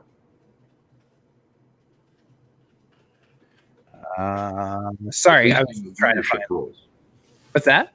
At least in the leadership roles. Of course, there is the good RCMP, but this business about being guilted into the good RCMP, that's the good RCMP who aren't saying anything. Mm-hmm. They're complicit too because of their silence. Well, they always talk about, people always talk about a lie of omission is still a lie. And it's the exact same sort of thing.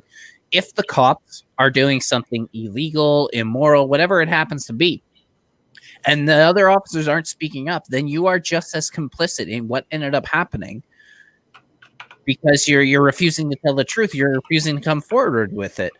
And I mean, that doesn't mean, again, it's not like that doesn't mean that they're terrible people, but they are contributing to the problem.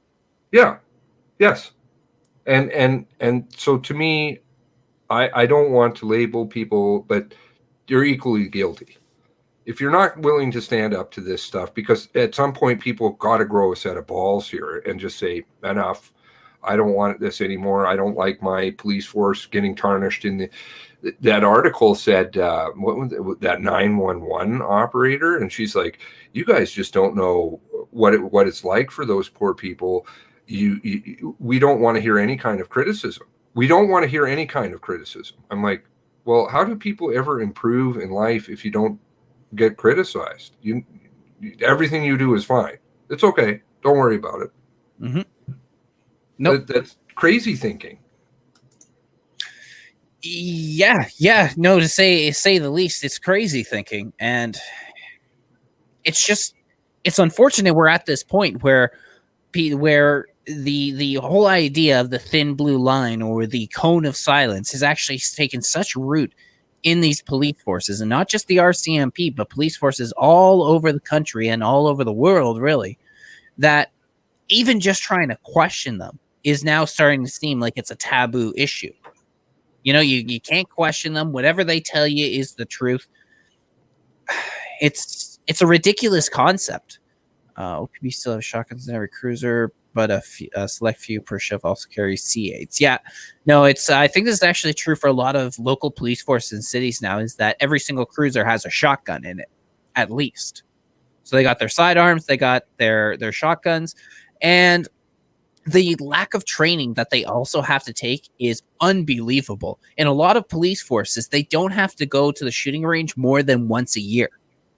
So sometimes they're not even a lot. I mean, a cop can go years without ever having to actually fire their weapon in the line of duty. Some never do, but many usually don't go years. But then they only have to go to target practicing once during the year, and we're supposed to trust these people. I mean, I have more trust for somebody that uses their firearm on a regular basis, that knows how to use it, knows when to properly use it. And I would be less worried around them than I would be with some of these cops. Yes. No.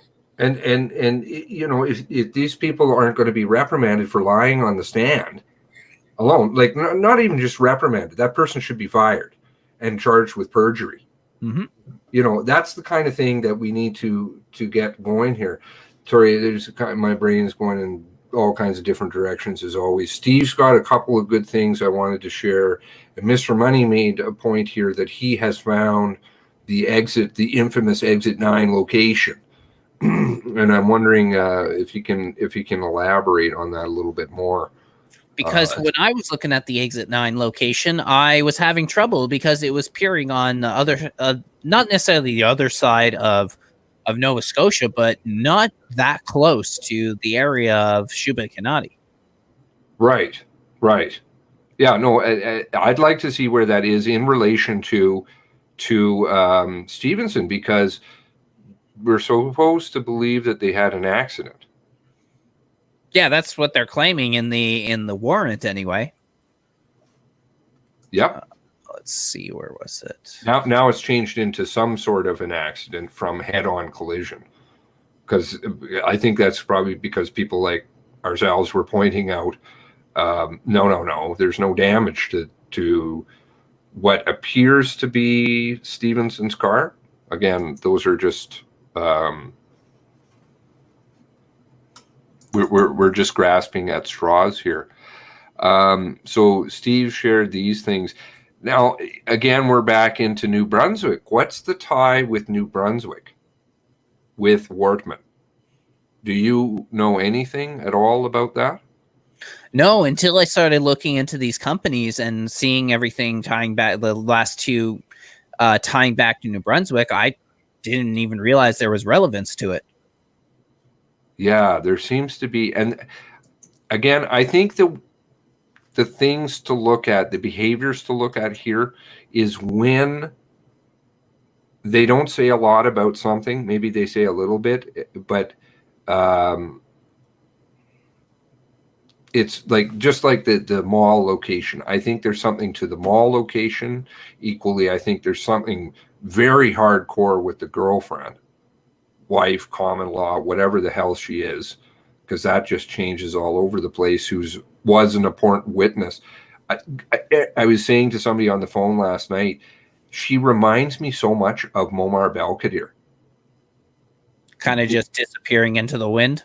Yeah, the important witness who first was arrested because he was a participant in the Quebec mosque shooting, held in custody for 15 hours, and then all of a sudden, oh, sorry, we made a mistake. He's an important witness. And then, as Ted says, disappeared onto a beach in Tunisia. You never hear a word from him. Like Officer Lamb in Toronto. The yes. van incident totally disappeared. You'll hear from him in a week. You know, he just needs a little bit of time to unwind. Never heard from him again. Never heard from him again. So similar to also the security guard in Las Vegas. Exactly. The guy who shot himself or whatever, shot in the leg, and he can walk around fine. And I love that the unedited version of the interview with Ellen, and she's like, "Do you need a tissue?" And he's like, "Oh yeah, okay," but he's not even crying. There's nothing wrong with him. He's fine. Hey, you know, that's just because CIA Ellen was trying to push the narrative. I don't know what's going on here. But we are out of the loop of what our society is. But we are allowing it by not saying anything. Okay, sorry. Looks like Mr. Money Penny sent me something. Oh, here. Is this where it is? Okay. Found exit 9, 102, Milford. 2 problems. He wasn't shot there. This location is south, not north.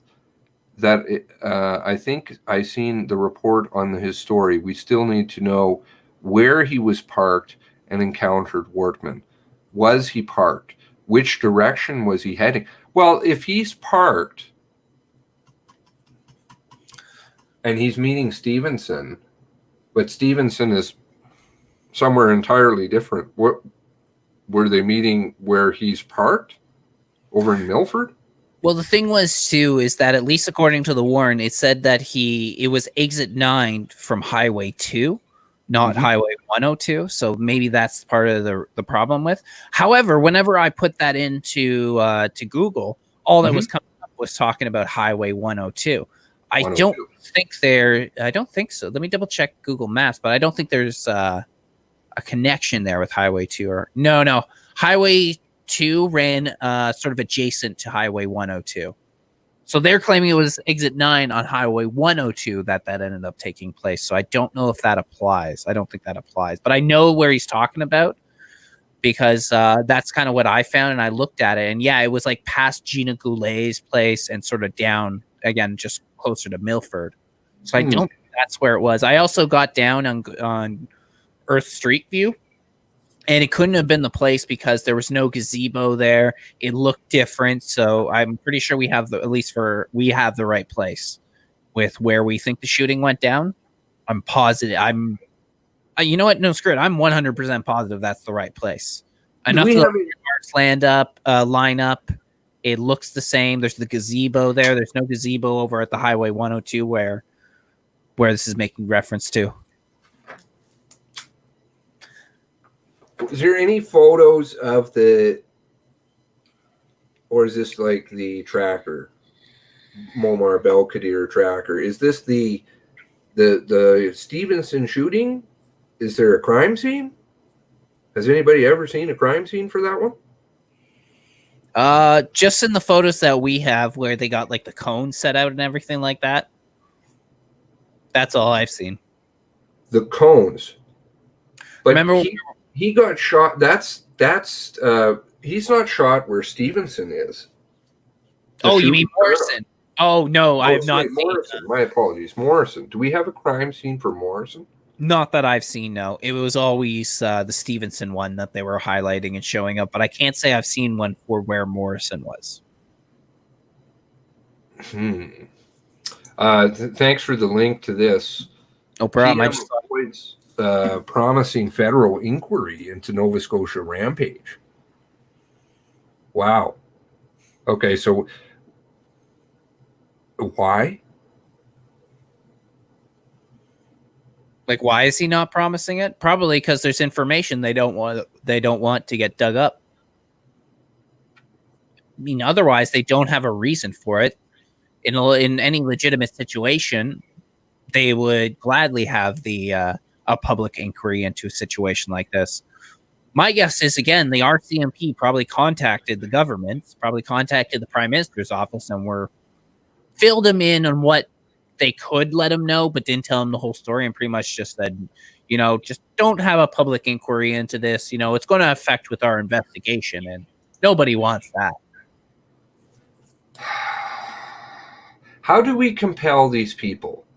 I don't understand. There's no process to compel our politicians to do anything, to obey the will of the people. That we have no recall process.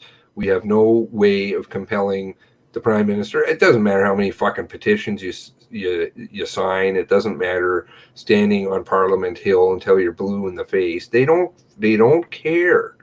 How do we compel these people short of suing them? I think this is the only way. I don't really think you can. And even when we sue them, because I know they're going to fucking start doing that nonsense dance and saying, well, this is national security issue and we can't answer that. It's an ongoing investigation. Or in the case of like where they're saying, well, it's a part of an ongoing investigation into us, so we can't really comment about the investigation that we had into somebody else. Meh. Yeah, no, I think that's about the long and the skinny of it right there. The judge on that one, I won't play it, but anybody wants to go look at that, he has some interesting things to say about the RCMP. He kind of dances a little bit, but he definitely says, oh yeah, no, there's serious problems with the RCMP. But of course they get called this all the time. Doesn't matter how many times they get told. What was it?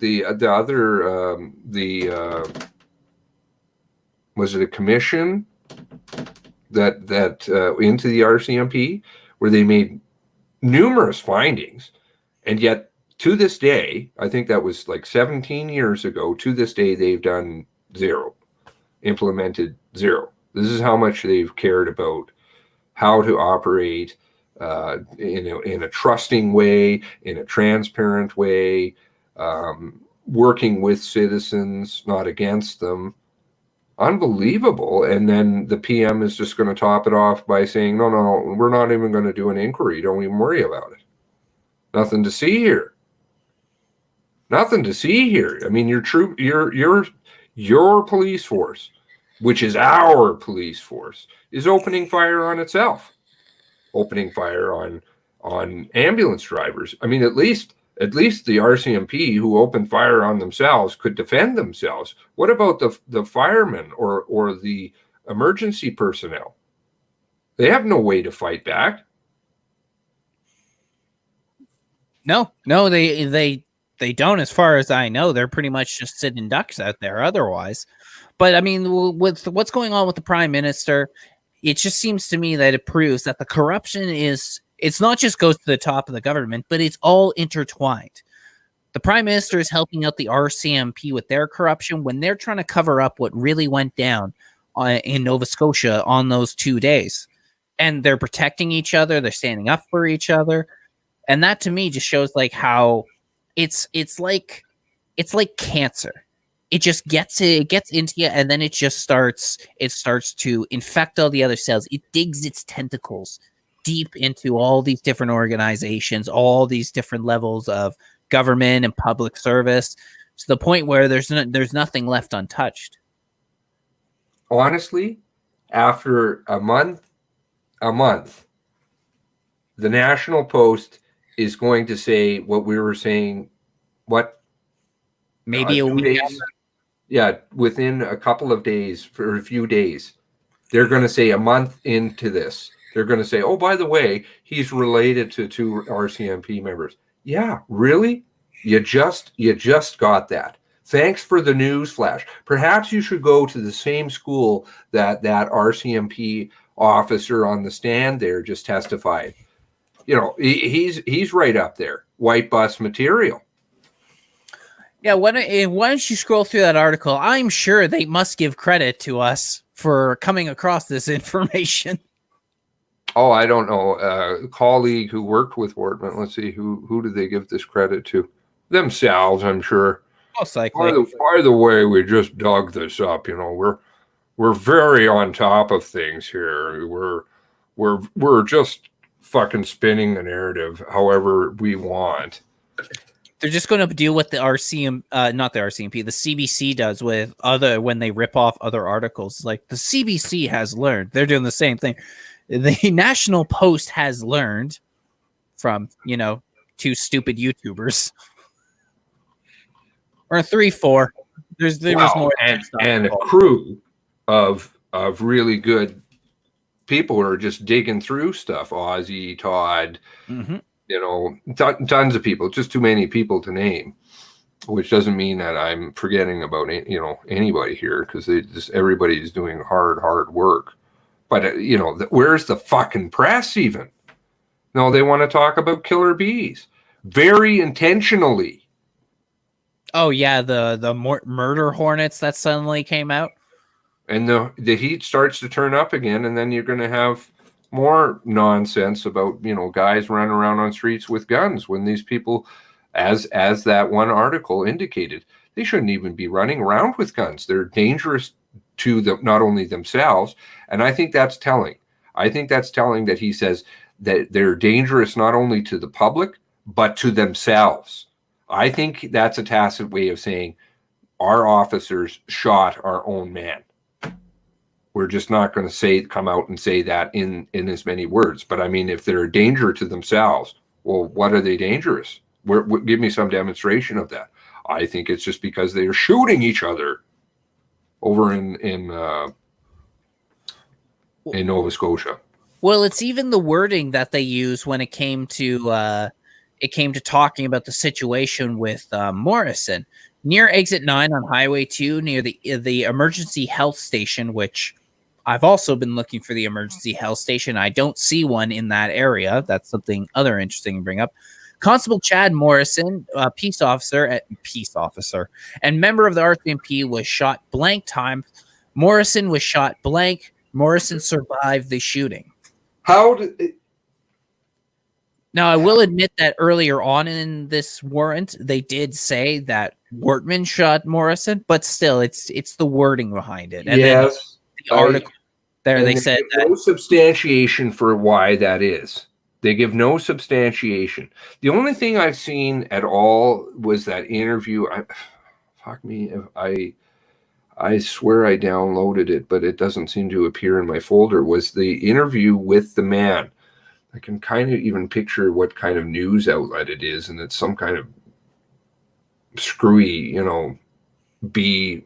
B-rated news thing that's on YouTube, that did an interview with a bunch of people. It was all the same people. The truck driver, all those same interviews were in there. The truck driver, the guy with the Oakley type glasses and the yellow jacket, and then they also had this other one in there.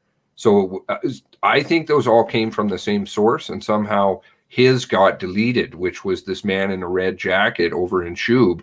And he says, oh, I saw this bald guy running around shooting,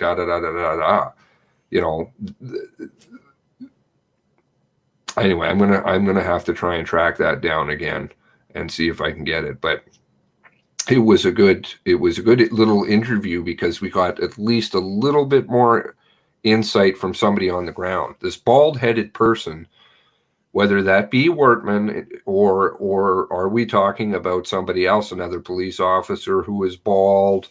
What's going on? Nope. It's what's this? Heather O'Brien was murdered.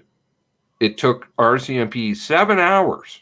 Well, I think they got off super lucky. 7 hours to tell them that she was dead. Because it took them how many days for Tara? 2, 3 days? It took a couple at least. Yeah. So that was the one about the CI then. Okay. Ian is saying prostitutes spewing propaganda. Yeah, it's propaganda. CBC is just fucking, they're all propaganda. There seem to be some good journalists. I would rank this right up with the RCMP. I think it's the same thing. You're talking about leadership ownership, media outlets, and spewing propaganda garbage. But there are some good journalists in there who talk the truth. But if they do, how much truth, some of these people, you have to wonder how much they really do know versus what they do share. I'm sure a lot of it does get kiboshed by even at the top, because we know that from what ended up happening with the hot mic on ABC with Jeffrey Epstein. We know that there will kill stories when it doesn't fit their narrative, when they don't want it to be released. So I could see that being part of it. I also think that it's the more you do stories that fit their narrative that they want you to talk about, then the more likely you are to move up. And if you're one of those people that's asking too many questions, like any job, it gets you into trouble. Ooh. Is this the... Seemed like you found something interesting. I always get mixed up because of Twitter names. I think this is Aussie. Sent some pictures of possibly unredacted warrant. I'll have to look at the actual physical copy. Do you have the physical copy in front of you, don't you? Of the warrants? Yeah. Yeah. Let's see here, because there seem to be very few redactions in here. Oh.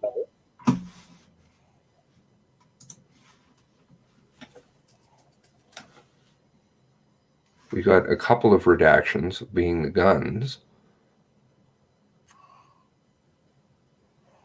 But some of these don't have any redactions, and I don't know if that's the exact same as the warrant that we have printed out.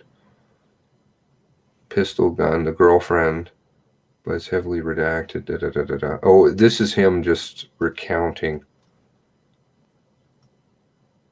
But it didn't fit GW. Pierce. I think this is what's his name? Oh, Biscay or Bisco. Yeah, Bissoquette. This guy is very good. I like him. He's sitting down there. He's sitting literally down at the courthouse, and as soon as he gets the heavily redacted version of the warrant, he's out there banging out what's in it, trying to keep people in the loop, which is pretty awesome. But I think this is just I don't think there's anything, I'm not seeing anything that's not, that's news. Fluorescent yellow jacket, police wannabe.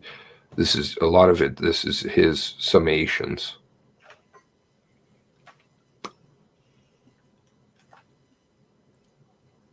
Somebody's seen this. Somebody's seen it. Okay, let's see. I'm just going through the tweets just to see what else we've got here, because, of course, people send some really good stuff. Multiple patients, recordings of first responders. Okay, I don't know if I've actually listened to all of those, but should I be playing them? Should you be playing them? Yeah. Sure. This is the ones that appeared on Global. I tried to go back and find the archived version of these, but you saw them prior to being redacted? No, I don't think so. Sorry, I'm just asking Ozzy. Do you have curly brown hair? I have no idea.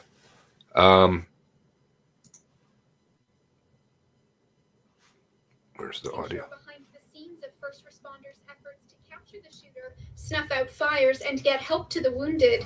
They come from Broadcastify. That's a website that monitors and plays emergency communications contradict online. We know the first call went out from dispatchers at 10:26 p.m. on April 18th. It reported gunshots in Portapig. At this point, flames and a structure fire have all been reported, and by 11 p.m. RCMP are requesting more ambulances, probably one more coming, and then at least one more standby.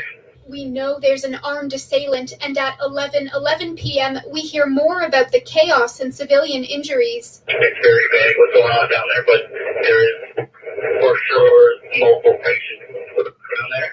The shooter is still on the loose, his whereabouts unknown as of 11:21 p.m. Do you want to see cut their field? No, not for sure. It's in quite a ways, the actual house.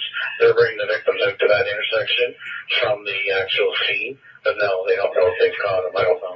It's around 11:30 p.m. that Nova Scotia RCMP tweet they're responding to a firearms complaint in the area and asking the public to lock their doors and stay inside. This is all still in Portapique, but we know the spree spanned several communities. It's not until 8 a.m. on April 19th that RCMP tweet out the words "active shooter," and the recordings from that morning show the gunman is on the move. We're still ahead of vehicle fire and the exit on Highway 2 is active. It looks like might be a police car involved. There's other police vehicles there. We just want to bring it to your attention. This is, of course, the morning constable Heidi Stevenson was killed. Bring it to your attention. A vehicle fire. So again, this is the one vehicle on fire. That's just that's so tight in there that what they're trying to say. Like the accident happened, he lit the car on fire, happened to get the tracker and kill Weber and get out of there before the second car goes poof, which witnesses say almost happened right away. I mean, the time frame there you're talking about is either so tight or it's simply impossible. And I go with it. It's simply impossible. I think I would agree with you on that one. This is, of course, the morning constable Heidi Stevenson was killed and Constable Chad Morrison was injured. Oh, here we got some video. Before the shooter was taken down by police. Let's see here. He does have some hair. Can't really tell anything much about his arm. Can you? Difficult to see. Before the shooter was taken down by police. But these recordings are just a snapshot of the events that... Doesn't he have a Facebook page? I heard people sending him stuff on Facebook as their to him. investigation unfolds. He must. Well, it's contrary usually to RCMP or police. They don't usually make that kind of stuff public, right? Because they don't want to get doxxed or anything. But apparently he had a Facebook. I don't know. I've never seen it. I've never really even searched for it. Let's try Chad Morrison to see. What did you say? Oy vey. Oh. Chad Morrison, Nova Scotia.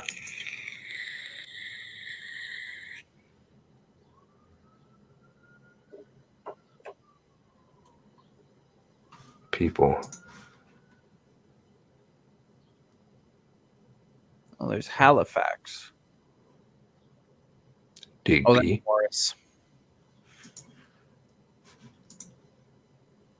It said there was stuff going to his Facebook and he made posts on his Facebook, but I've never seen them. Okay. Maybe that's a non-starter. Let's just see what else there is in here. There's a clip of the helicopter and Shube. Question 9.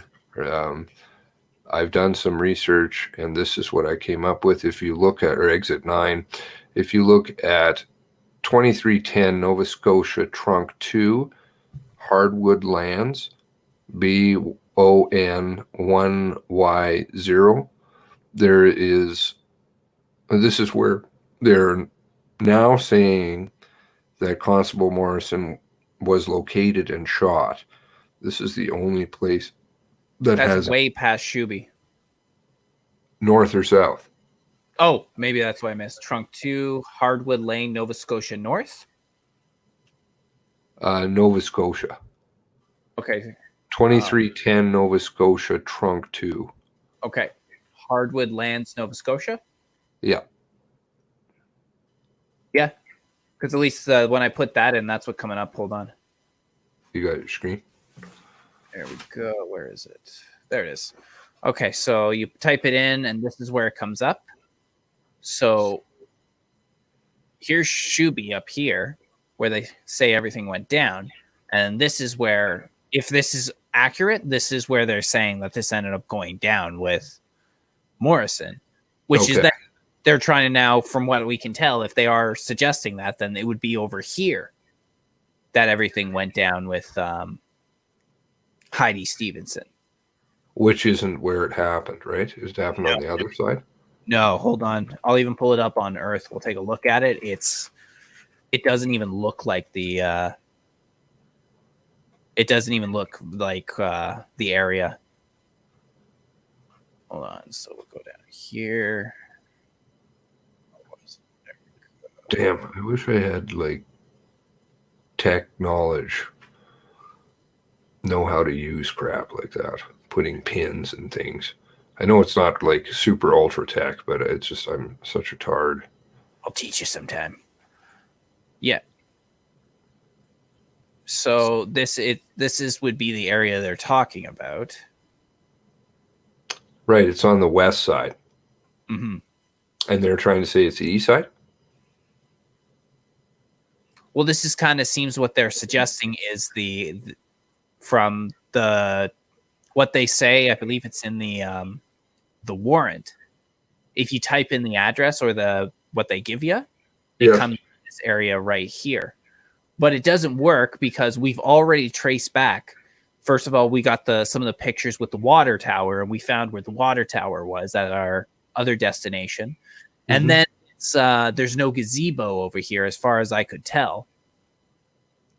And we got pictures with the gazebo in it. Yes. But this is the area that they're trying to say is where the situation went down with Stevenson. And it would be somewhere back. Hold on, let me figure out exactly where it ended up saying this with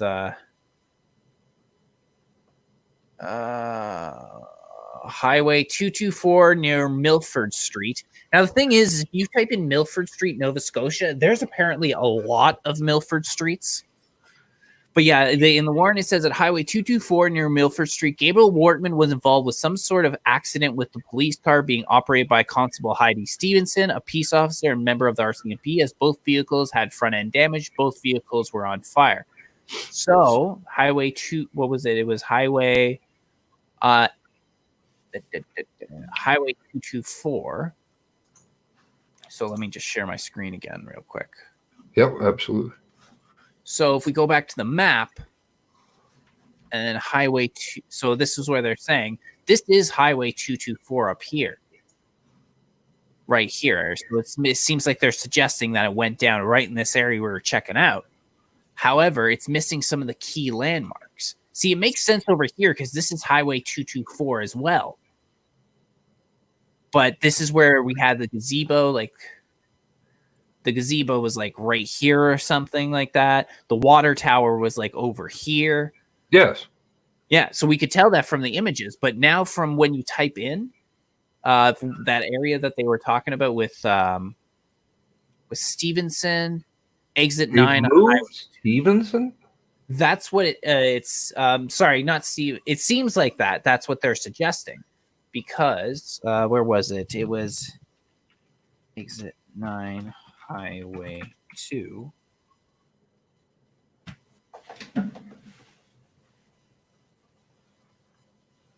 This is where it's coming up as. That same area that we were just looking at. This is where it seems like they're saying with Morrison. The only way that could work was that Wortman was heading north towards Shuby. And then he got in. But the thing is, too, is they say that within at least a minute or two of him, engaging with Morrison, that's when he came in contact with Stevenson. So it seems to me like they're saying that down here is where he engaged with Morrison. And then it's like he made a turn onto here and then engaged Stevenson, what seems to be this highway roundabout. That's when you're putting it in the destination into your when you put the destination into Google Maps, that's what's popping up. And then even if you put exit 9, okay, I think so. Is this? Yeah, and then they're saying if we're going, you know how before we were saying exit 9 Highway 102, it's also in this area, but it doesn't make any sense.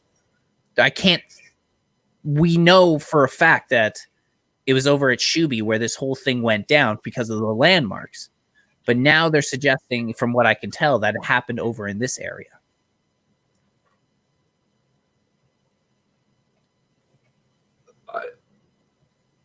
I'm confused. Mr. Moneypenny, I sent you an invite on Twitter if you want to, because, I don't like people sitting there. I'm telling you, I'm frustrated banging keyboards. What's wrong with you guys? There you go. See, if you want to share what you know or whatever, please do. I was never in confusion as to the Stevenson thing. I can't believe that you're trying to move the Stevenson thing around if that's so on the warrant. But gazebo is the crash site. Yeah. But what doesn't make sense? How can you move the burned lawn and everything? I mean, it's right there. Yeah. But what doesn't make sense? How many people have been there and sent photos of it and everything? See, what doesn't make sense on that is the fact that the RCMP, the News and Everyone, has confirmed that he engaged Morrison first. That he engaged Morrison and then he engaged Heidi Stevenson.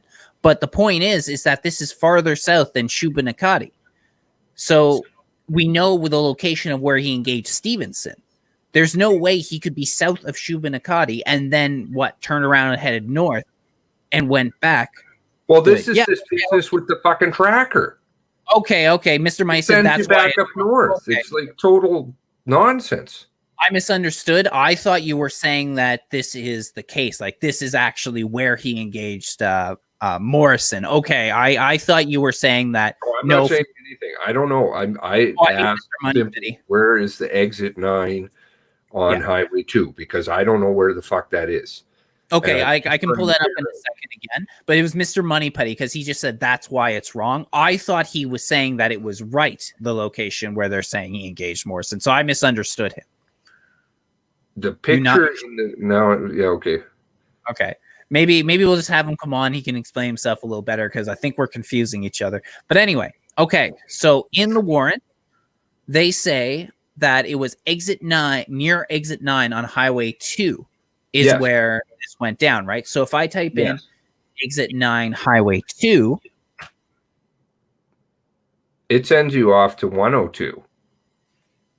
This is when I tried the other night. I was trying to find it, and then that was why I just was like, if somebody can find it, please, and let me know where that is. And I did get a couple of posts about where it is. It's on Milford. It's in Milford, 102. And it's near the EHS station. That's what he's saying. I think this is here we go. This is what he's saying. Just so he's not screaming. I'm not trying to muddle the waters, Mr. Moneypenny. I simply just said I don't know. So this is where he says it is. 2310 Nova Scotia Trunk 2. Hardwoods Land, Nova Scotia is the Morrison location, I believe, right? If I'm right. So then he's saying 2 problems. He wasn't shot there. This location is south, not north. I think this is. I think I seen reported by his story. But we still need to know, where was he parked and encountered Workman? Was he parked? Which direction was he heading? And I completely agree with it. Because we have no photos, we have no crime scene that I'm aware of wherever supposedly Mr. Morrison was parked. Mr. Morrison seems to be, frankly, I think he's at Shubenacadie and he's involved with gunfire exchange with Stevenson. And they want this is the burn point. That's his arm does look burned. There does appear to be burns, and somebody was commenting about his face. I don't know. I didn't see anything different about his face, but we can go back to that just so that that person is satisfied. I think that was Aussie. This is, of course, the morning Constable Heidi Stevenson was killed and Constable Chad Morrison was injured before the shooter was taken down by police. But these recordings are just a snapshot. Who is the credit to? Laker News. Pat Hesley, the Laker News. I wonder if we can get any hits, maybe if there's a longer video. The Laker News. Don't know what that is. Probably some local press outlet. The Laker News.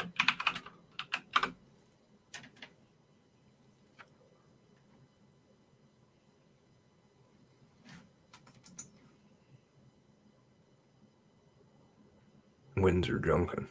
Okay, yeah, this is it. If it likes to load. Elmsdale doctor, victim of fatal motorcycle crash. Let's try Laker News. Chad Morrison.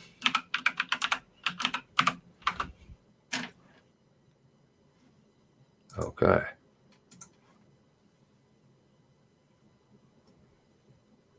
You just have a fucking picture, but they took video. Get well, Chad.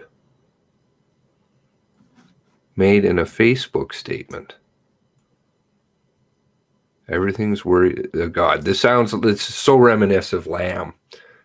Just these written statements. So Belvedere did the same thing, a written statement. And then they just disappear off the map.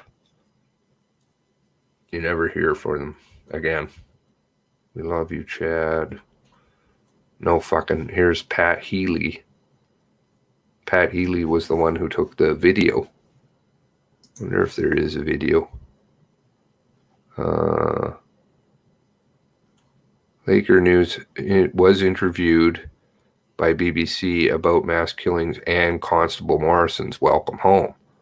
In the story and the video Pat took. Where's the video?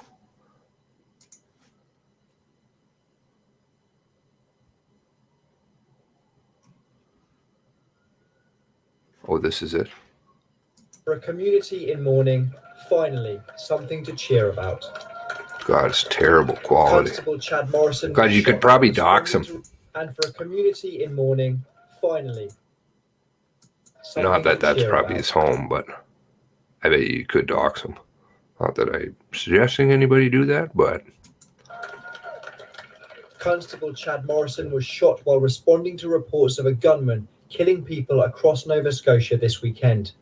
You're putting your arm around people and you're shot in the arm? Like, your arm is going to be pretty fucking sore, isn't it? You would think so. The officer had been in hospital since the attack.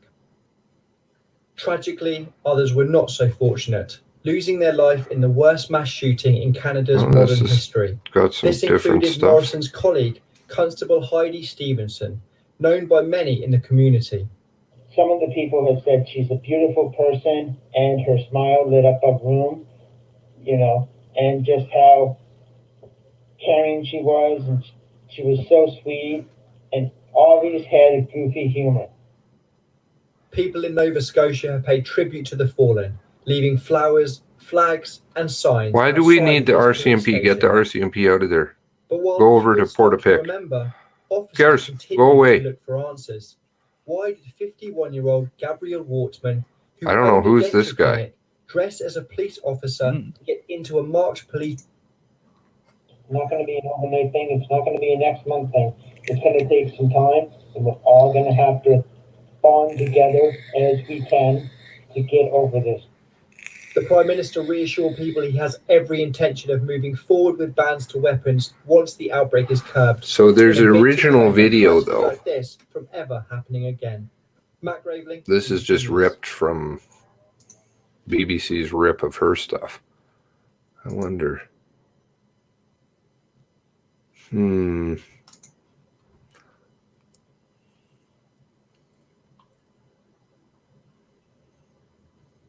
She took video of it, though. Where's the fucking video?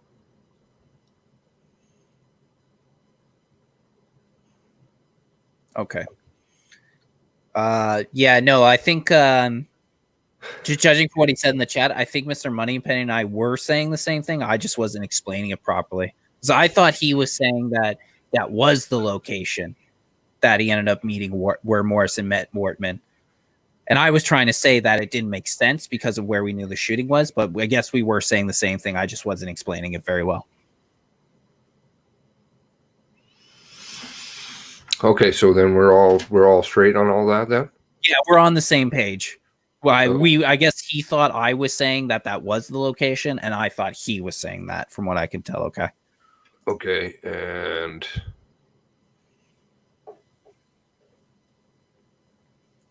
what's this?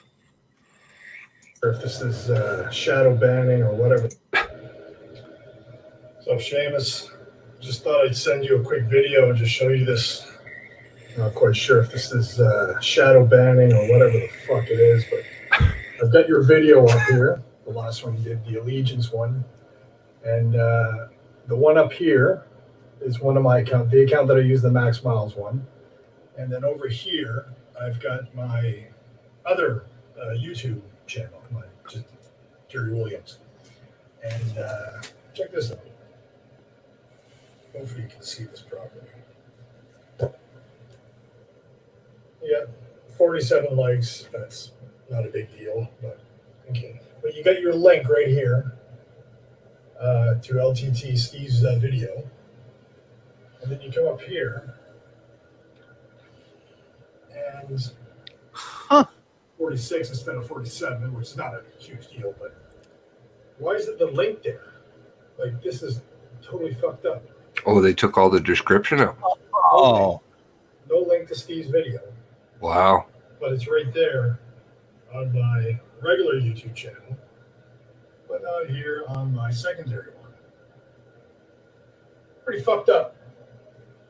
Not sure what that means, but anyway, just thought I'd show you that. Thanks, Gary. You know,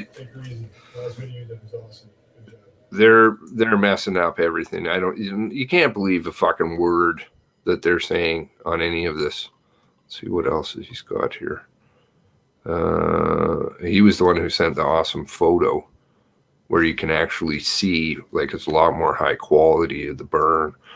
Kind of shot in the dark here, but I found Mercedes at Wortman's Novella Clinic. It's a little silver hatchback. Oh, well, it was a white Mercedes, but I wonder if this is something else now. He went over to the Novella Clinic. I don't know how does she get money working at a denture clinic to buy a Mercedes? I don't think this is the same one, but because it says it's a white Mercedes, right? I believe they said that, yeah. Anyways, well, very interesting. Great work on that picture, by the way. Yeah, and he credits Zone 6 here. And what else do we have here? Here's a clip of the question about Exit 9. Okay, Exit 9, and I think, is that it? Also found this about 3953 can be requested. Oh, he's talking about pistols. This stuff I found very interesting, and frankly, I don't know enough about pistols to know anything. But Zodiac, who I think was in the chat here at one point, I don't know if he's still here, was talking about the warrant and the guns and how there was some information there, and you can actually kind of construe different things. So he said it can also be requested as a service pistol by members with small hands who cannot positively grip the larger model 5946. It's similar to 5946, except it has a shorter 3.5-inch barrel and a shortened grip. Single column 8-round magazine, possibly Stevenson's gun. And then he said a SIG P226 has no manual switch safety or manual safety switch and hammer. All other pistols either have a safety switch or no external hammer. Of the issued rifles resembling, quote, assault rifles, only 3 fit the bill: the C7, the C8, and the AR-15 variants. And the ERT are issued the MP5 submachine gun. I think that was the one I was showing that I pulled off their the RCMP issue weapons. Because I think that's what they're saying he's using. And it's kind of, what he's saying is you can, this business about the safety switch and hammer, you notice the comments? Oh, hey, Zodiac. The comments about in the warrant, you can kind of read some things into it with the details, even though they're pretty scant. You can kind of tell a few things by this business about the safety switch and stuff. Is that what you're saying, Zodiac? You'll probably have to give him a few seconds. I think there's a bit of a delay. Yeah, and fucking StreamYard, there's a total delay. Some other questions in here. Drive past Big Stop every day. Brock probably knows lots of stuff. Gotta get in contact with Brock. So there's probably some details in there, and we've got Blue Apple, who's donating the following stuff. It would be a good catalog to do that. I think she's talking about keeping stuff in Discord. Whistleblower comes forward. Halifax police denies request from ERT for additional members, then issues an... Okay, so this was the Halifax police article, which was really well done and has been, this source has been verified due to the comments in the, and I'll leave that. Tim, again, fuck, this guy is good, eh? No kidding. Gonna have to get in contact with him. What's that link that you put in there? Just something from a couple days ago from CTV Atlantic. Remains of Nova Scotia mass shooters property bulldozed as Portapic aims to heal. Oh, all right. Well, better stick that away here into...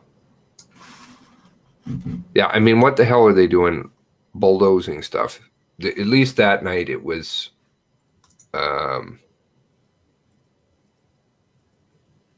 Okay, so here's... In the warrant, it is noted that the rifle is switched to fire. Nothing about a safety position on the pistols in the warrant. Have to talk to his family first. So can you, because Zodiac knows about guns, can you derive anything from the comments they're saying, or are they just still kind of open-ended and not enough details to figure anything out? Like, could they possibly be RCMP weapons that they're talking about? Not just the service revolver, which, you know, is a no-brainer.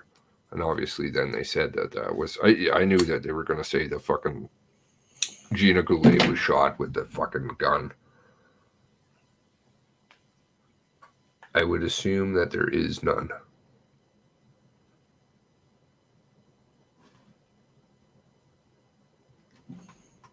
Okay, that would be good. It would be good to speak.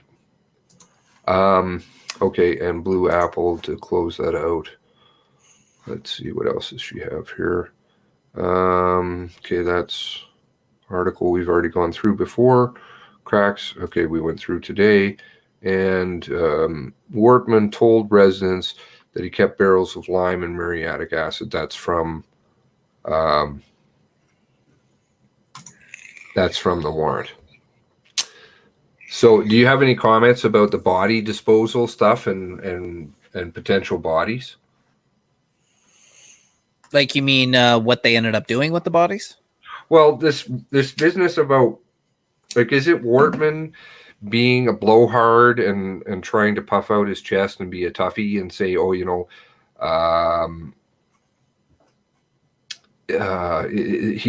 he's disposing of bodies and murdering people prior to this kind of stuff?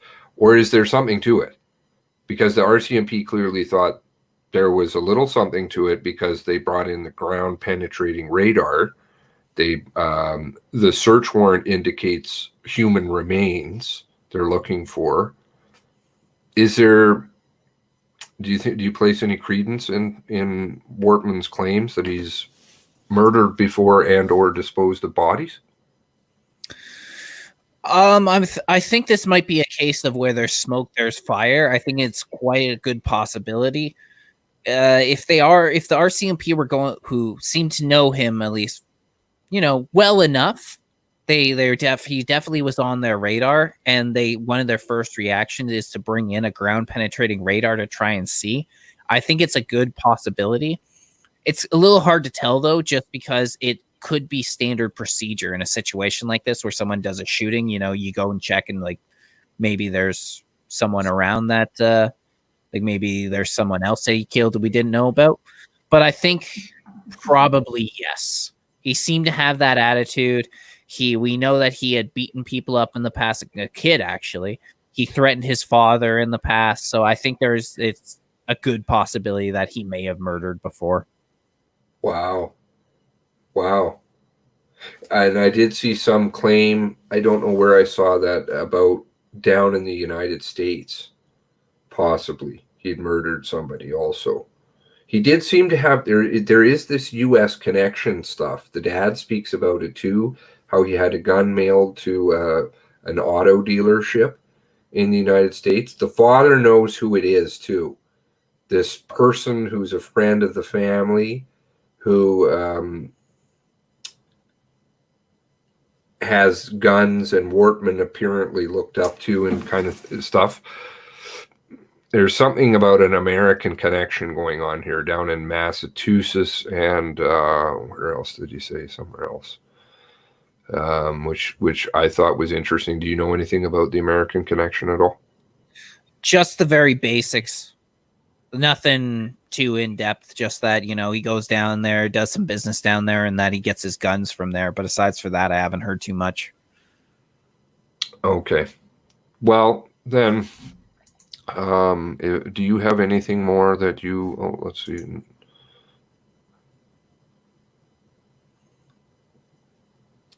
Hold on.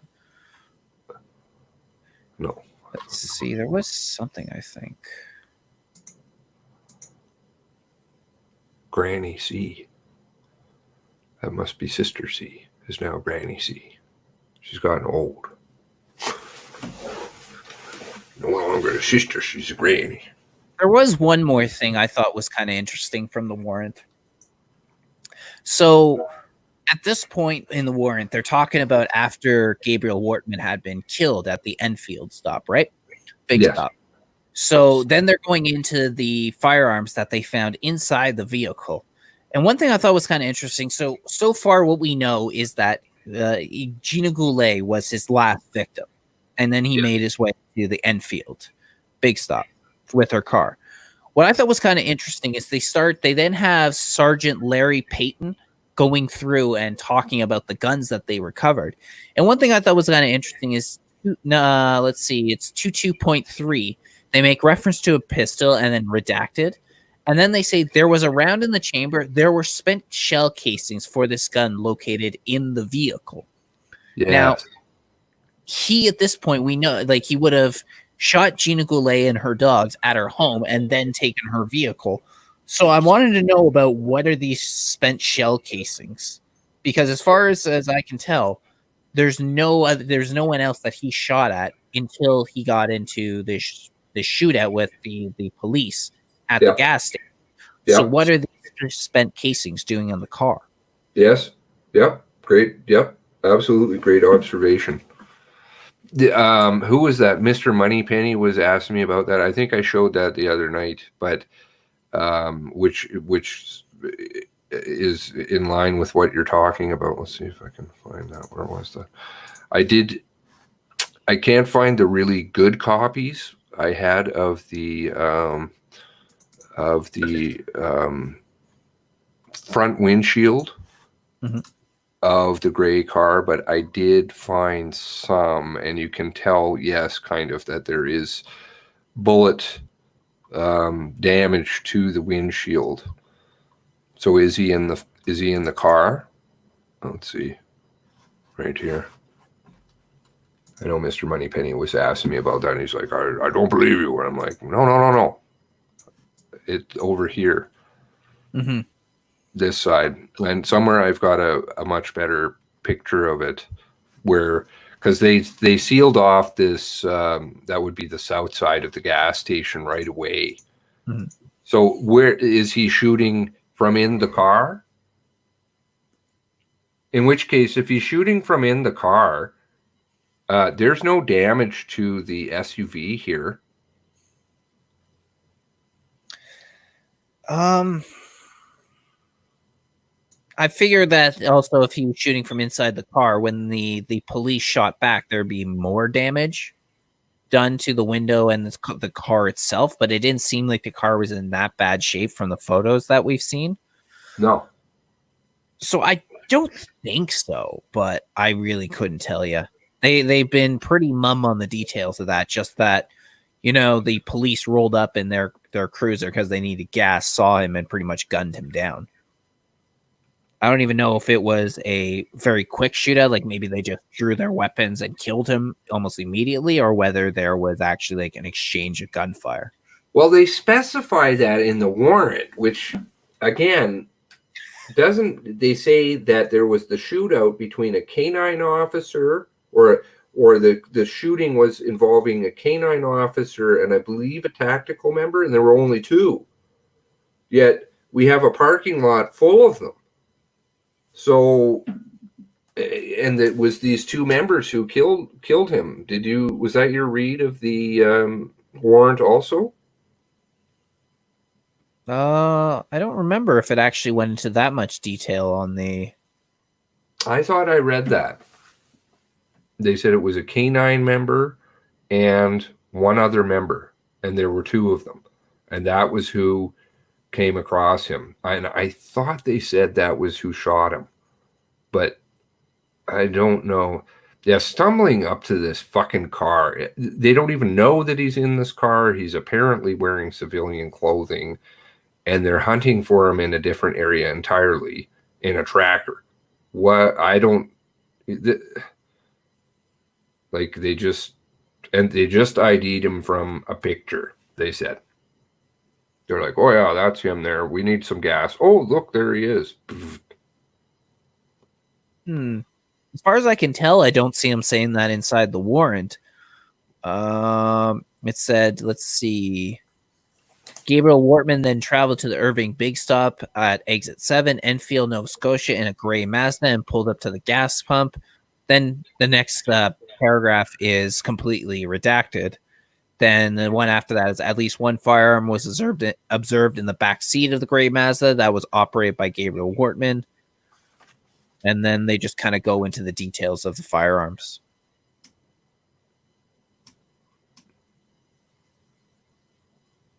Let me see. Let me go farther down, actually.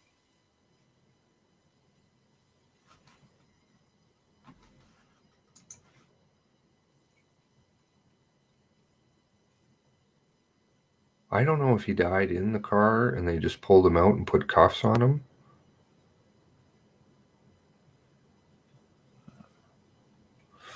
But there's no bullet hole. If they're saying there's spent casings in the car, then he's shooting from the car. What is he shooting from the car? because there's no damage to the SUV. So let's see if I can get another photo of the SUV.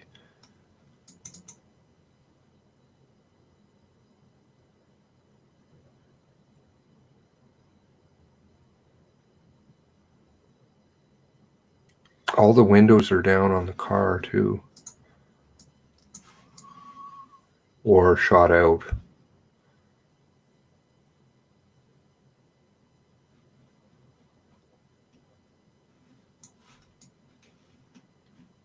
No bullet holes in the side of the SUV.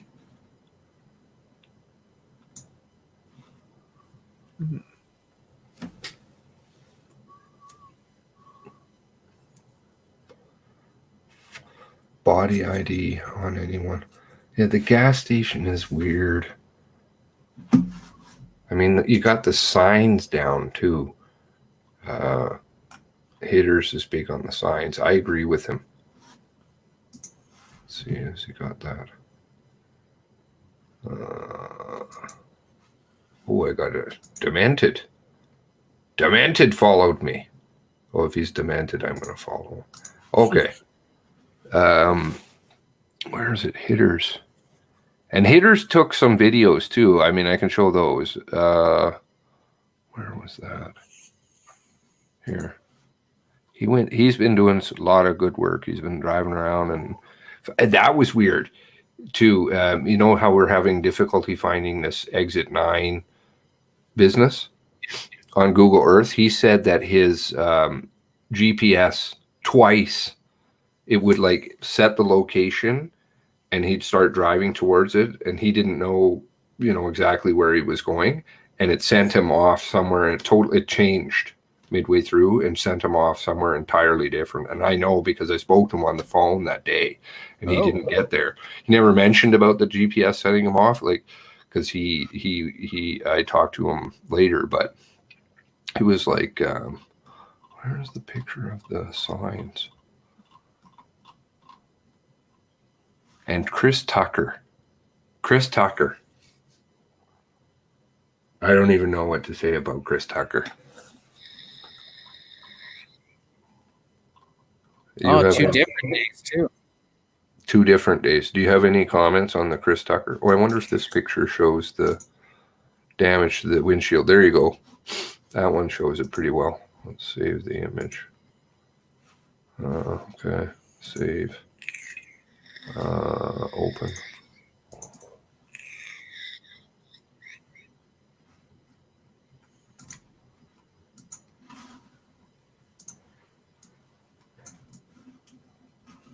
There, you can see right there. Because I wasn't sure if maybe that was just some glare on the other photo, but from that one, yeah, it's kind of... I had a really good one. It's very clear, and you can clearly see that it's a bullet hole in the window. But you see, they have all these vehicles, and then you get the signs. All the signs are knocked down. Why? 3 in a row. I mean, that's kind of probably tinfoily type stuff, but and then let's see here. Chris Tucker. Oh, Chris Tucker. View from the pump.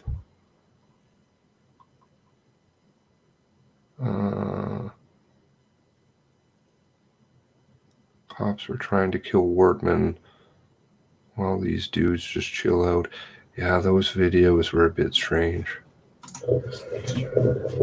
And this is interesting. So he said, is there anything that you want to see when I'm up at Shuby turnoff? And I said, sure.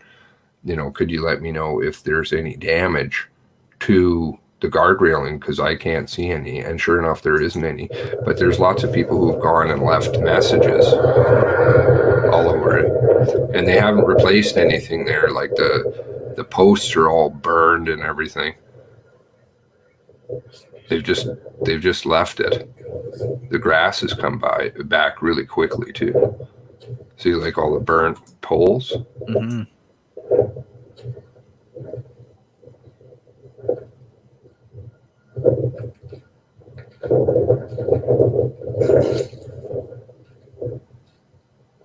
but there's no damage to the guard railing. So I don't know where they're getting the front end damage from.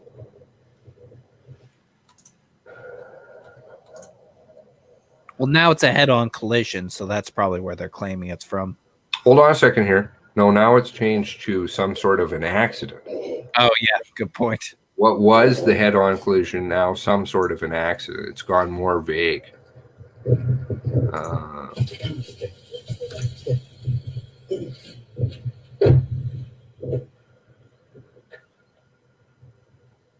Oh, this is Gina Goulet's house, because I wanted to know about the cameras.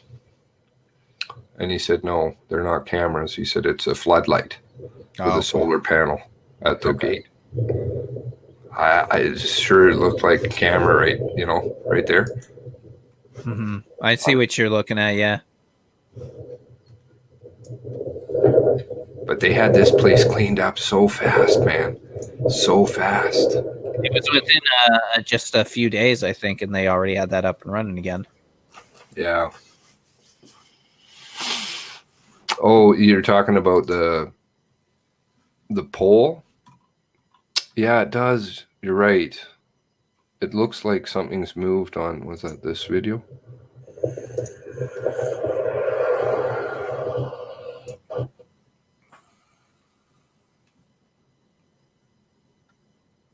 Maybe it was the first one. Yeah, I think it's the first one. That's awesome of him to go out though. Like he was driving around. He was driving around literally for hours, like 2 days in a row. He went way up. He went up to Wentworth. Wow, I really appreciate him doing that. Yeah, no, super wicked work. Yeah, this is where the pole does look like something's been moved or changed or something. This next one, I think. Yeah, here. Good point, Steve. Something's changed here. Dirt. But there's no damage to the guardrail. Like if you hit it, it should have damage. Should be bent or something. But there's nothing really there.